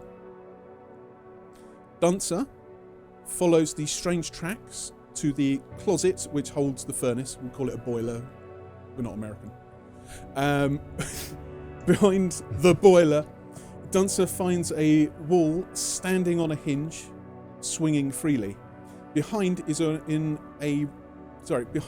room built in what had been the garage. So the garage itself now no longer is a garage, it is now holding a lab.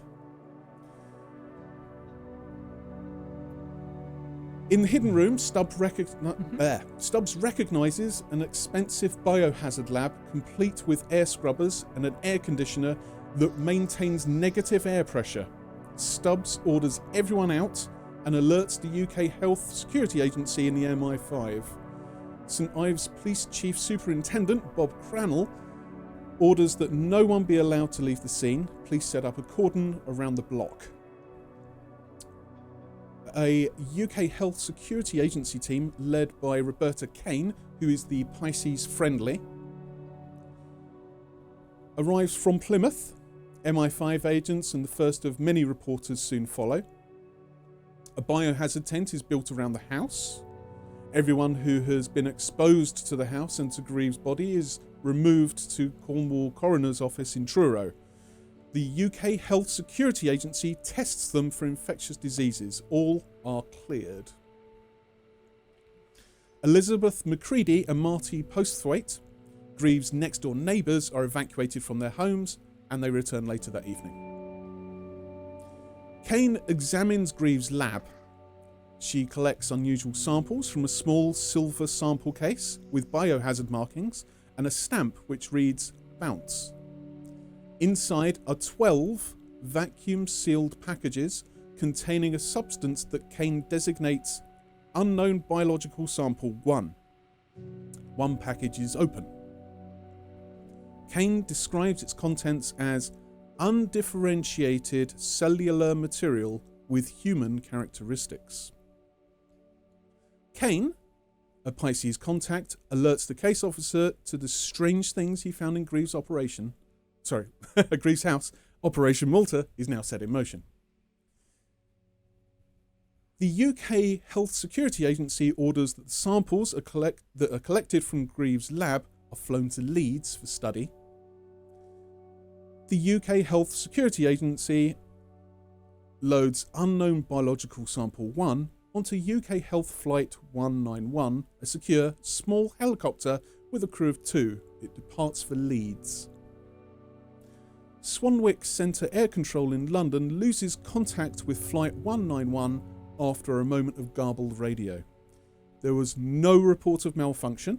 The transponder places Flight 191 in the Wye Valley in Wales, so they have got a location of where that is. Reports from residents and search and rescue flights spot smoke and locate the wreckage. UK Health Security Agency instructs rescuers to stay away from the wreckage. And in about 15 to 20 minutes, Operation Malta officially begins. Was that incredibly boring? No, it was all good and all Okay. necessary. Okay. Cleric looks at Harold and she goes, Harold, where have I just come from? You came from Leeds, I believe. Yes, which is a lot closer to where we're going to be ending up, isn't it, Harold? Nobody got to Leeds, I'm afraid. Aye, but the Wye Valley is closer to Leeds than it is to St. Ives. Well, see, the thing is that St. Ives is where the location of Grieves' body was found, and you kind of need to have a look at that, I'm afraid, Cleric. Above table, have we got Yep. the photographs that the police took? Have we got all of those as part of the file? You do have 2. Do we have the initial before he started going to goo? No, because I haven't made them. You can just say yes, you've seen the photographs. And describe that's it, fine. yeah. You've seen the photos. And Twistwood asks, well, so just to clear this up, so the girlfriend didn't turn to goo or hard candy. She had a weird blue tinge and had some weird blue-black shit in her mouth, but other than that, she didn't turn into anything weird. Is that right? That's correct. So her body is now at Truro Coroner's Medical Office. There you go. That's one of the photos. Nice. A hand, yeah. Mm-hmm. And So, Harold, yes, is the assumption at the moment that the girlfriend attacked him? I'm not entirely certain. That's up to you. Icarus, No, he's cooked something up in that fucking lab of his, hasn't he? He's cooked something up, something tiny and smaller than a toddler or something, and it's killed both of them. But he turned into blue shit, and she's got blue shit in her mouth. I would suggest that something's gone awry a wee bit. I don't think anyone is suggesting that nothing's gone fucking awry. Yeah, Yeah. I mean, is this normal? I mean, what was it? Clerk? Cleric. Aye. You're acting So, as if this type of thing has happened to you before. yes, this is a tad horrifying. This man Oh. turned into goo. Don't get me wrong, it's fucking hideous, but we've been, myself and Twist here, we've been doing it for, not for a huge amount of time, but we've been doing it for a wee bit longer, and we've seen some pretty weird shit. You've seen some shit. Not your first rodeo. Your first Gudio. It's not my second either. Maybe. Third. So,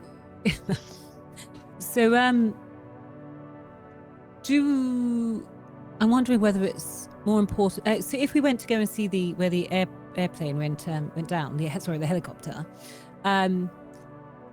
could we possibly gain access if we, I don't know, have biohazard suits, whatever? Would they allow us to gain access to have a look at the wreckage to see if we can find any of the samples or Oh, what looks like absolutely. it's gone on?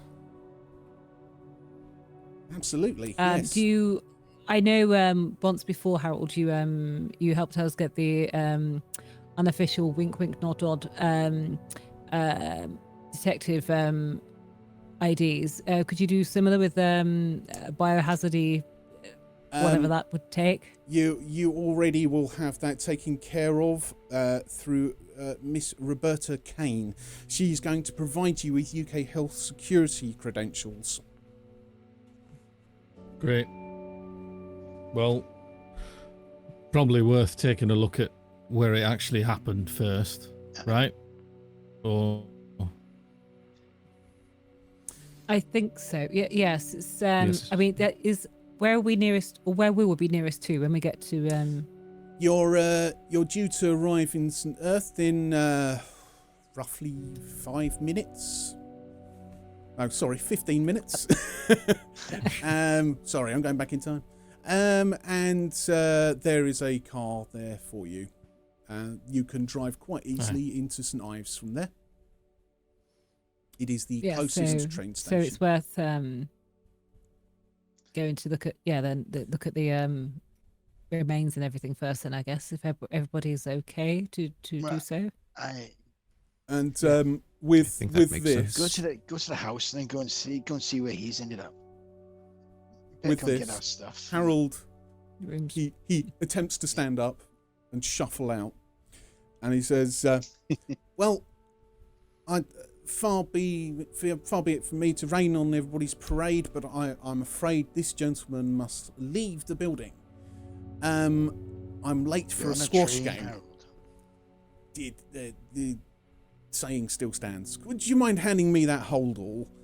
And there's a holdall just above your head, cleric. Just A on little one of the sports racks. one. Yeah, it's you. Reach up, so just lift it up and so. so what is that? Hand it over A to squash game in St. Earth, or have they got a fucking squash court on board this train? No, it's just in Camborne. Sorry, I've got to go. And he takes the bag. And cleric, you notice that actually the bag is surprisingly heavy, and he just takes it really easily. And he. So as he takes it, I just look at him with slightly furrowed brow. Yeah. And then sort of, I turn to the rest and go, "Don't worry, he's always like this." Well, He's not lying. I don't see that getting boring anytime soon. Somehow I don't find that particularly reassuring. Yeah. It wasn't supposed to be reassuring, to be honest with you. He's just always like this. Well, I am still here, and I really shouldn't be. So. We know you're here. We know you're here, Harold. And he opens the door, and a single tear drops down his Yeah. Yeah. Well, and he turns around just as he's about to leave, and he says, "Oh, by the way, do be sure to stop by Olives whilst you're in town. They do a lovely cream tea." And he closes the door and then walks off. To be honest, I'm looking forward to some pastries instead. To be honest with you. Do you know, I've been alive over 50 years, and I still don't fucking know what cream tea is. It's just like posh scones and like cream and jam and shit together. It's They got okay. Cups where you got to put your finger up and everything. It Aye, depends. that's the one. Don't worry about that. We're going to find some Cornish pasties. It'll be fine. Oh, now That you're sounds talking my speed, better. fella. Now you're Yeah. talking my speed. And an ice cream. All right. He's gone, right? Yeah. Yes, yeah. So the yeah, train is. You can never be completely sure, but yeah, he's not here. So the train is in Camborne Station, and you see it start to speed up again as it goes off. If you look out the window, you see Harold Lemon A walking twist. Sobbing on a bench. They hate me. Gets up and starts stretching, but clicking her back and everything, and starts making her way back to her room to grab her bag and make sure she's got the bits to be ready. No, you was it? I mean, I'm gonna guess your name's Eddie, mate. Yeah, Did they let you choose your code name? Because I didn't get to choose mine. I got a bit confused, I think, because they said, "What's your name?" and I told them, and they said, "What do we call you?" and I said, "Eddie," and they said, "People must have called you other stuff," and I said, "Well, back when I was in the ring, they used to call me Crazy Eddie," and they just wrote it down. I didn't know it was a bloody code name. I mean, I've got the shittest code name that you can get. It's my actual name. Would you prefer us Yeah, to I mean, just it's call the you way I- crazy, and that way nobody will know? That'd We be haven't got easier. to Crazy yet, love. But it's yeah. crazy can happen one or two ways. One's funny, the other one's not. But is that the usual gig then? Matey Boy just turns up, gives you a piece of paper, he gets paid, and then we've just got to deal with whatever he slaps on our doorstep. Pretty much. More or less. He He called himself a handler. I've had handler before. That's not a handler. That's a postman. He's barely a part-timer. He's fucking useless. So Honestly, he's yeah. The train comes into Hale Station. Okay. Well, I think what are you good at? I mean, I've been part of a crew before, not as illustrious as this, I'm sure, but people are normally brought in for a reason. Yeah. Was it you do? I currently actually she wouldn't say she works for MI6 because it's the organisation. She'd say she works for the government instead, and she'd say that I'm very good at talking to different types of people in many ways, and I'm very persuasive if I need to be. All right. Not bad with a gun. Oh, right. You know your way around a shooter. Mm-hmm. All right. And I notice a lot of things. I think probably, and I've got useful contacts in areas to find out what's going on. It could be quite useful. But I guess right, that's chicken. kind of All mainly right. it. Yeah. All right. So you're like a fixer, right? Sort of, yeah. I You guess, say you yeah. got connections. Yeah. You got Yeah. people. Yeah. All right. Yeah. No, I get you. I get you. What about you? Oh, me. I'm crazy. No, I'm more the employed than the employee than the employer. Got these. Got two of them. But no, I've done some stuff. Did some driving. And you have a feeling that driving is with a capital D. And I've had to make inconvenient situations go away. A little bit of cleaning, industrial cleaning, if you get me. I think I know. Mm-hmm. And yeah, London. Yeah. Oh, You telling know me. this. You know this. A lot of things. A lot of cleaning in London. Yeah, dirty place, London. Very dirty. You should have called you Pulp Fiction instead of Crazy Eddie. No, don't go for any of that stuff. Can't dance for one thing. I've seen that movie. I can't do all that John Travolta stuff. No, none of that stuff. No, I'm big. I'm not elegant. But I'm not going to show you up, mind. And he kind of shows the day glow jacket and all, and the helmet that he's still got on for some reason. He goes, yeah, you've been eating with this guy who's probably, yeah. He goes, I know how to blend in. I'm probably not as much of a talker as Just there with your Twist, was it? your coffee Twist, with a yes. screwdriver stirring it. When you say sort of like I'm big, I look at you and go, it's not often I find somebody bigger than me. Yeah, I mean, I'm surprised because you seem quite an intelligent chap, and well, yeah. I thought, bloody hell, there's two of us, but apparently not. And the second you opened your mouth, I was like, yep, he's got more on him than I have. But yeah, in fact, you all seem a bit more well read. My granddad used to say. I have a feeling you all are a bit more well read than I am. I do come from more of an academic background, to be honest. No judgment, mate. No judgment. And Gosh, the anything that gets you out the top of jobs I've had to do. the train begins to slow as it begins to come into Camborne, which you know.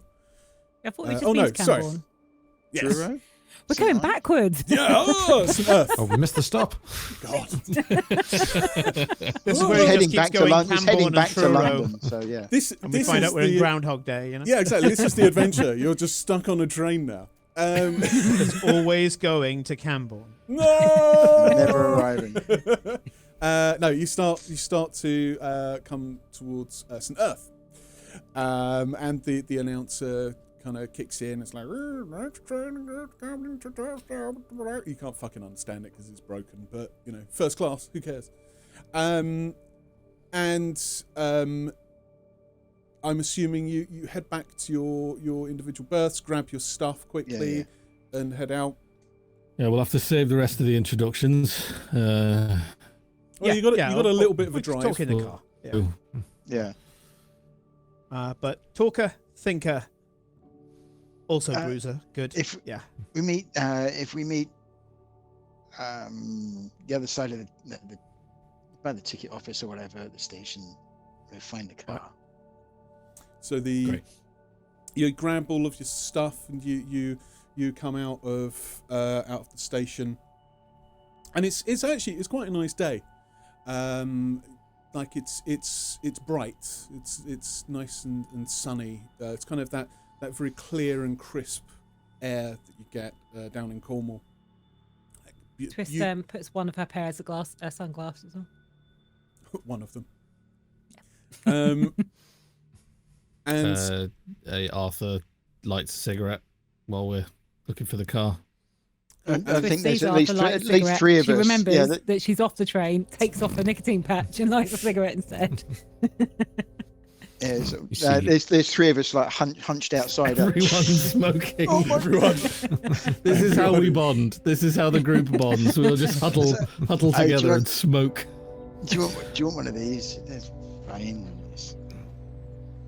See, bought them last time I went abroad. Fucking brought back far too many lucky strikes.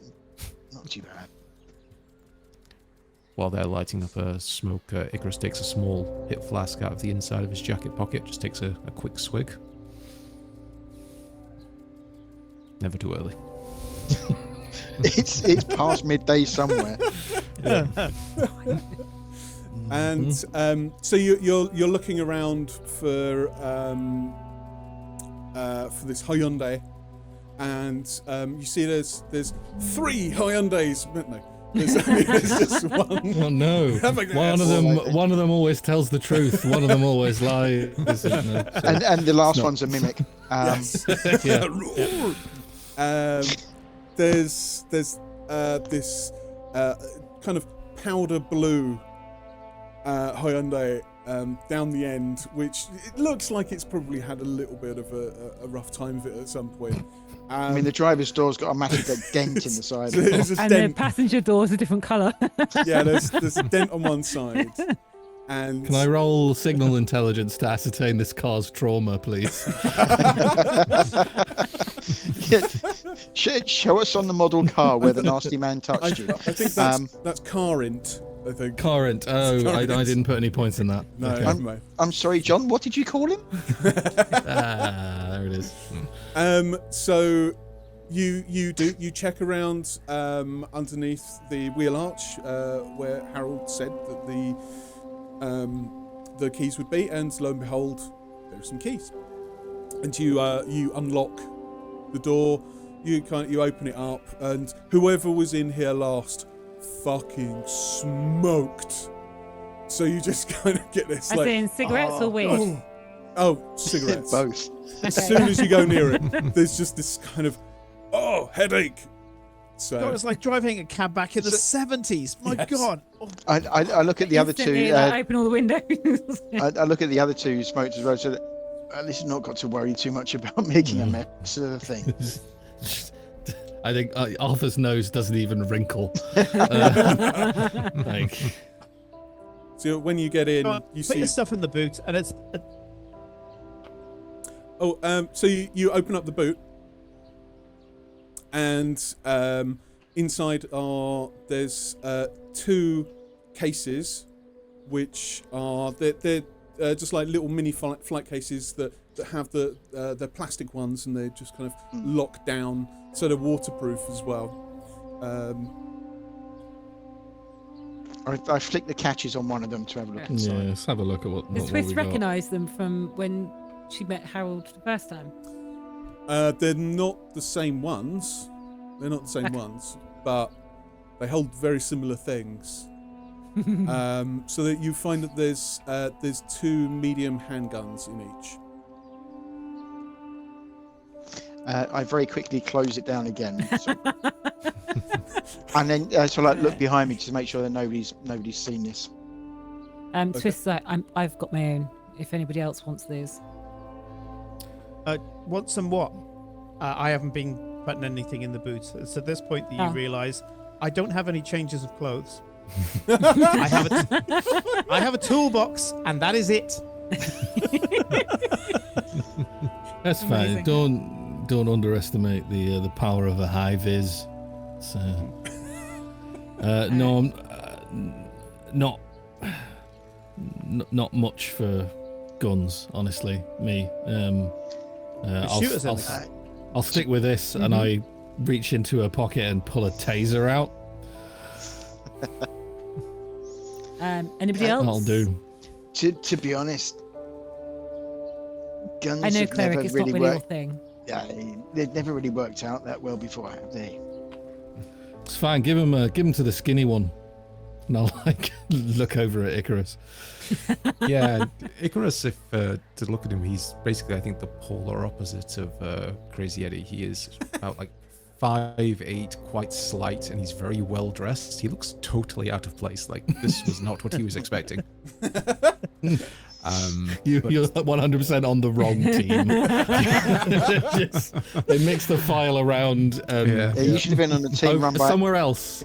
There is a team of very erudite, well-dressed people with one extremely common bloke with them. Just what the fuck's going on here? You've got Alan Bennett. You can... So, Icarus, I will take the handgun though. There's 4, wasn't there? There's 2 with 2 in each. Was that right? There are 4. Yes. Yeah. Yeah. There are. there's Oh, 4. okay, fine. I mean, if there's a handgun each, Twist's then... already got 2 of her own, so she doesn't need one. So if anybody else wants to have any guns, Look, worst case scenario, I can smash someone in the face with it, and I'll take one of them. I'll leave mine in the. Well, I'll leave one in the case. I won't carry it with me. Okay. I mean, mine on an inside pocket, I guess. We are going to be going into coroner's office and stuff, right? I mean, if I go in there and I don't have any credentials and I got a shooter on me, I'm going to be in trouble. you can always leave it in the back of the car for now. Yeah, I'll leave it. I'll leave it in the car, and he pulls out a lump hammer and goes, "This'll do for now." You've got a toolbox. It For looks now. legit. I've got my detective ID, which means I can technically be packing of sorts. But yeah. Yeah. John. Yes. I've got my ID as well because I brought it with me because I thought it might come in useful. Of course. I've also got, obviously, being a police detective, a DCI. Harold then gave us the IDs, by the way, before. Yeah. Yeah.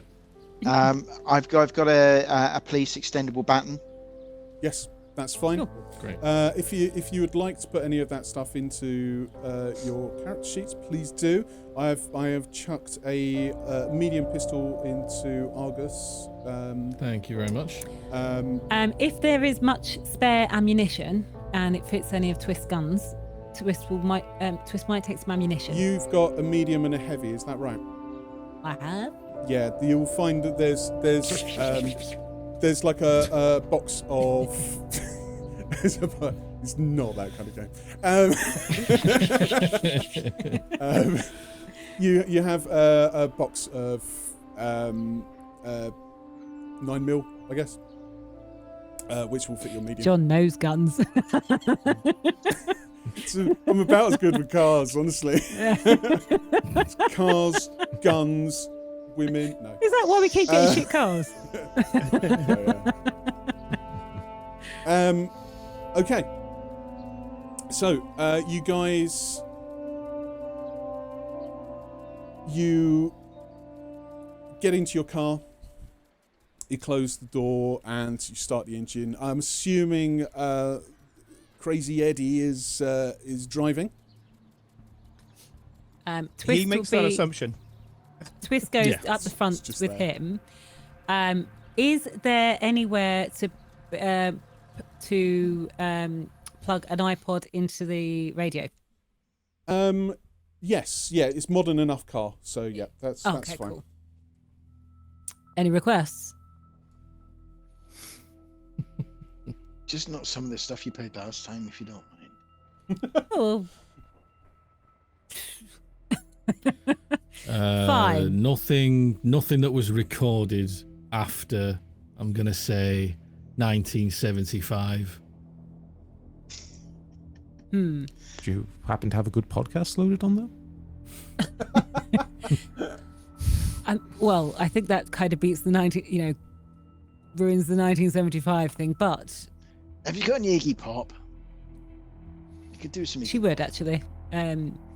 Or she could go down the route of what happens in Good Omens, that everything in a car eventually turns into Queen's greatest hits.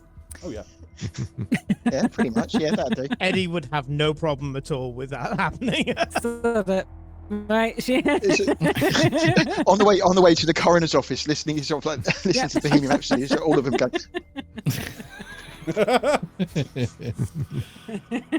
So Beard flying everywhere. you crank up some tunes. Hard hat flying everywhere.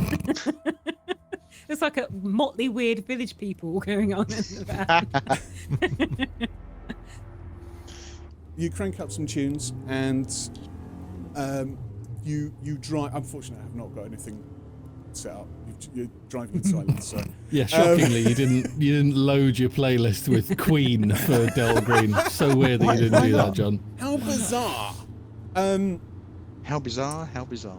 So you're driving along. I'm assuming that the rest of the conversation will happen that you were having earlier, introducing each other. Yeah. So, Icarus, was it? What's your angle? Oh, well, I am a historian, researcher, and a bit of a occult investigator, you could say. And he starts to get a bit of like almost haunted look in his eye, and he pauses and goes, yes, I look into books, or old books. Yes, that's what I do. Will you write any? Oh, yes, actually, I am published. Yes, it's done quite well, actually. What, anything I'd have heard of? Well, I don't know if you'd have heard of it. I mean, it sold quite well in certain circles. It was known as the Forgotten Rites of Ancient Sumer. I think that would interest you. John? Yes. I have 50% occult. I'd love to know if I've read Oh, one. wow. Yeah, me too. Me too. I want to know if I've read it as Amazing. well. Okay, yeah. Okay, let's roll. You don't normally need to roll for All these right. things, but let's roll. 'Cause, Sure. God We'll damn have it. to roll dice. Game That's one. why we're here. Let's do this. Yeah. Ooh. 39 under 50. 46 under 50. You both absolutely. Your two 100%. number one fans. That'll be a crit. I have my copy here. Can you sign it for me? Yeah. Okay, so yes, you absolutely have heard of this book. It was at least like in the top 10 occult books. I can't imagine there being 10 occult books that are like, yeah, fucking great. True crime maybe, but So the other question I guess the question I have for Adam is, does Icarus write under a pseudonym, or do we now know your real name? oh, He does not, and you totally Cool. do. So I think there's just like 100% just like, you're Elias Blackwell. I love the book. Oh, thank you. The book was great. Oh, well, I'm glad. I did review quite well. It read very well as well. Yeah, Thank you, real page turner, I thought. Oh, yes, well, it was fun to research. I have to The admit. appendices at the back were particularly interesting. Some of the sources that you got. But might like to talk to you about that later, to be honest. Oh, certainly. Are you also an academic? I've got tenure at Leeds University. Oh, very nice, very nice. Tenure's lovely, I tell you. Can't get rid of you unless you actually murder somebody. They can't get rid of you. And even then, you can argue the point that they deserved it. Are you a Must be fellow nice. historian or something different field? No, more to do with mathematics and computer science. Ah, I see. Interesting. And what about yourself, Argus? Freelance photographer, shall we say. And I guess if I'm answering what Crazy Eddie was saying, then suppose I'm good at getting into places where I'm not supposed to be. Kindred spirit. Yeah, I've done a Aye. bit of that in my time. Aye. Roll a bit of light beanie. And Yeah. a normal way around electronics. And if you need any codes, What's his name from James Bond? Was it Q? Regular Q? Are you? Q. Yeah. Yeah. Sure. Yeah. Love it. Sure. This is No fucking idea really why I'm here, but that's what I'm good at. Well, I suspect you probably saw something that shouldn't really have happened. You could say that. Yeah. I think that's why we're all here, to be honest with you. They don't know what to do with us. Right. So that's Get how us to do the their dirty work. recruitment works. Then it's this or whatever the alternative is, I We'll suppose. put it this way, Yeah. you're never going to get a pension from these buggers. You've done a couple of jobs for them already, right? Yeah. You were Aye, so Cleric I've- Twist. They ever ask you to kill anyone? No, Well, not specifically. It's it's become more close. find out stuff and Clear stuff. Remove anything of any kind of traces. Like the briefing said. Sure. Sort of, yes. There has find out been. what goes on, make sure people don't find out about it. Mm-hmm. It can be hard. It can be dangerous, and it can be. I know I swear a lot, but it can fuck you up, even more. Not a problem. Let's swing back round to what your question was. We're gonna Yeah. ever have to off someone Oh. because they know too much. We haven't been asked to yet. All right. No. You know what? I bet they have. I bet they have people for that. They would have. I have to admit to you, I was kind of worried that I was going to be one of those people because they knew about my record. Kind of glad I'm not. Kind of glad I'm not. The day's young. Yeah. and It may even be because of your previous experience. You may have knowledge of how other people do so. So you may see things that others can't of what they may have done to try and hide things or something. Yeah. Yeah. Well, look, if the fellow who gave us the briefings everything to go by, sounds like this Pisces organisation is just more or less throwing whatever the fuck they've got at the wall and seeing what sticks. Oh, absolutely. So Assume it let's seems a bit stick, I haphazard. suppose. Yeah. Yeah. You will see some crazy More or shit as less. well. It's just be prepared. And with that, you guys, you drive into St. Ives, and you're just kind of you're just chatting about, I guess, kind of what you're expecting to have happen. You, none of With you. the backing track of Who Wants to Live Forever in the background.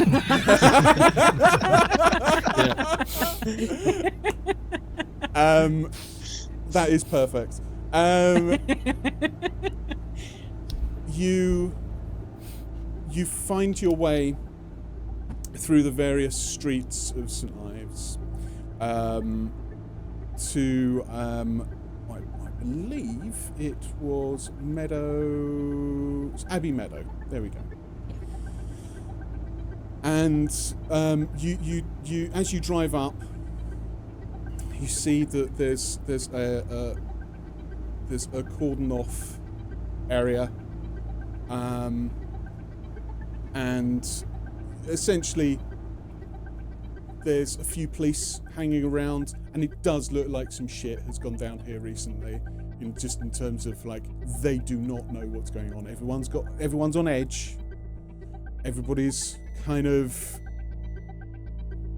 very unsure about people coming anywhere nearby. And you drive up to where the area is where it's started to be cordoned off, and there's this fucking ragtag bunch of people in this fucking people carrier. You're driving up to, like, there's a policeman who's there, and you see, obviously you don't know what it is, but you see in the distance the house of Tibalt Grieves, and you can see on the floor there's some staining. There just has this kind of weird blue tinge. And that is where we'll leave it this week. No. We should carry on. I disagree. I know we're only just getting into this.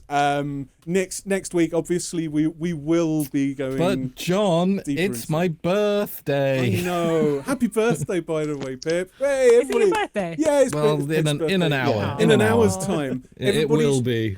Yes, everybody Yeah. should send Pip lots of love and attention on X. You can call it Twitter. it's I fine. refuse to call it that. It Sorry, you were doesn't- trying to do an outro. And No, that's I fine. jumped all over it. That's fine. You do that. It's your birthday. Go party. Like it's your birthday. So,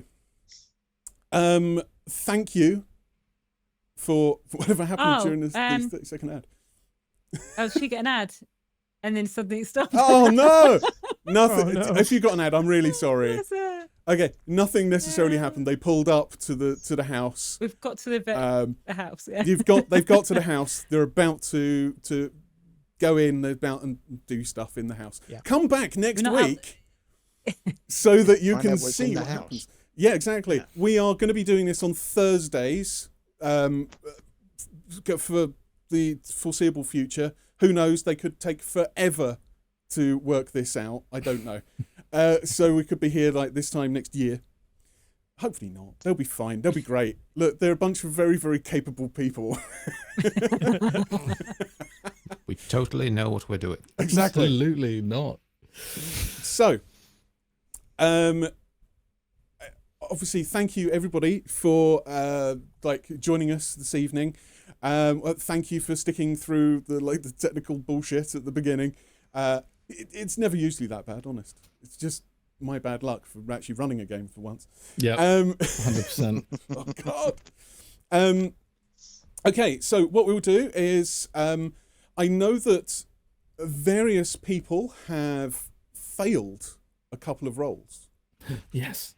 So if those people can roll, see, within Delta Green, if you fail a roll, you do a little check mark, and then you roll at the end of each session, and you get to put that onto your skill. So you roll a d4, and that goes onto your skill.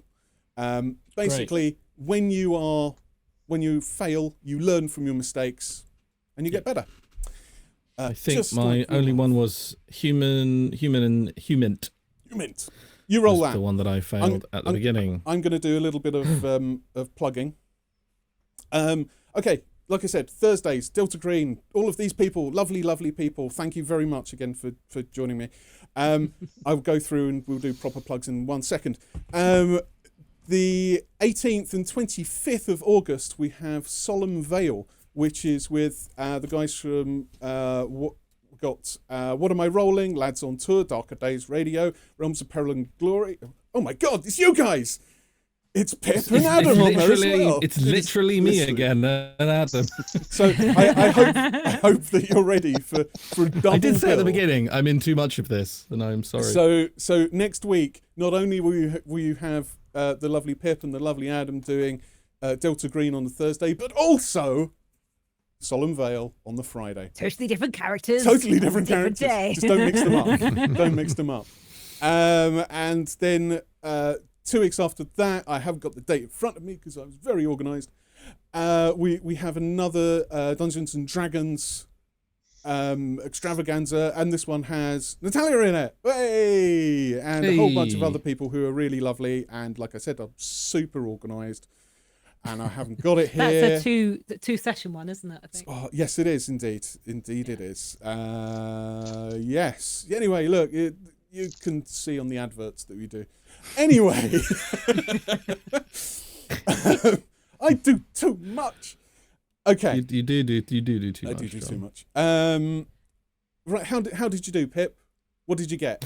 I did as well as I could possibly have done, which means my human intelligence has gone up to 64. Oh, well done, sir. Congratulations. What a lovely birthday gift. Yay. It's really useful. The more that goes up, I think mine started at. Mine start at 80 or 70? I But it's think gone up to 87 now. I Right? think, Yeah, I think you may have gradually. been 80. I think you topped it out straight away. Right, okay. I'm going to go around the horn again, and if you would be so kind as to introduce yourself, say goodbye, and tell me where I can find all of your lovely podcasts or streams. Simon, let's start with you I'm this not time. telling you. Please do. As I say, we haven't started our new season yet, so you can find our previous seasons if you go onto YouTube and search for Chaotic Neutral Games. We've got Numenera, D&D, we've got Blades in the Dark, Lancer.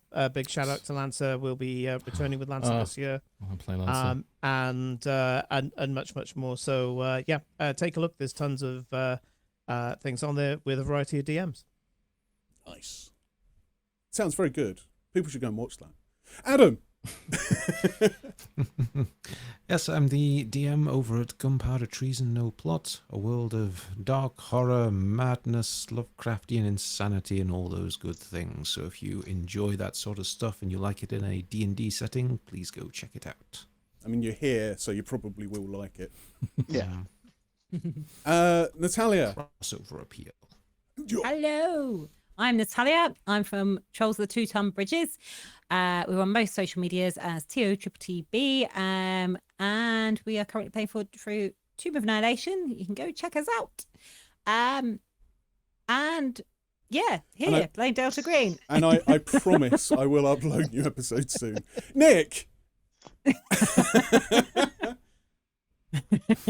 I'm Nick, also from Trolls of the Two-Ton Bridges, under all of the social medias under TOTTB. Not only are we doing TOA, we also have the last part of the Muppet Christmas Carol at some stage, and also some It's more. been the longest one shot, some 3 more- years, but we played it over 3 sessions. 3 years. It's very good. It's and some more Delta Green to come as well. Yes. So please come and listen, come and join us. Pip. Who are you? Yes, I am. Who am I, indeed? What a question. I am Pip Gladwin. You can find me on the Realms of Peril and Glory podcast, wherever fine podcasts are distributed. We play a ton of different systems. Again, lots of different GMs, lots of different games going on. I'm in a bunch of them, but also, crucially, if you don't like me, I'm also not in a bunch of them. So there's stuff you can enjoy across the spectrum of liking me and not liking me. So there's something for everybody. You can find me at Pip_Gladwin on its Twitter. That's me. Looking forward to playing some more Delta Green. Aren't we all? Yeah. Aren't we all? Well, I am John. Who are you? I am John. Hi, I'm John. I'm That's also just it. It's just like, hi, I'm John, and that's it. I'm John. I have been your handler today. Please make sure that you exit carefully, because there are some quite dangerous steps. Yes, chat. My name is John. And yes, I'm also part of Trolls of the Two-Ton Bridges, but I also pretty much run Actual Play UK here. Do come back on Fridays because we have a series of amazing DMs, players, people in general. They're all brilliant. They're all from the UK. They all do various actual play things. And yeah, come back. We enjoyed having you. Really do. Come back. Come back, please. Come. So, yeah, on We that, have sweeties. we do have sweeties. No, they're just creepy. Remember, that is just creepy, although don't scream. Yeah. So, yes, so thank you for tuning into Actual Play UK. You can find us on Twitter, not X, and Instagram under @ActualPlayUK. Yes. With all of that, I hope everyone is suitably scared. I'm not. It wasn't so scary today. My secret is I'm scared all the time. Well, it's just Harold Lemon for you, and that's what it was. Yeah. Okay. Well, with that, Did Argos take any photos of Harold Lemon while he was sat there? Oh, and again, unless I say otherwise, he's constantly taking photographs of everything all the time. Right. Just holding the shutter down, just click, click, click, click, click, click, click, click, click, all the time. so we will see you next week, guys. We Do will. take Bye, care. everybody. Bye. Thanks for coming. Bye bye.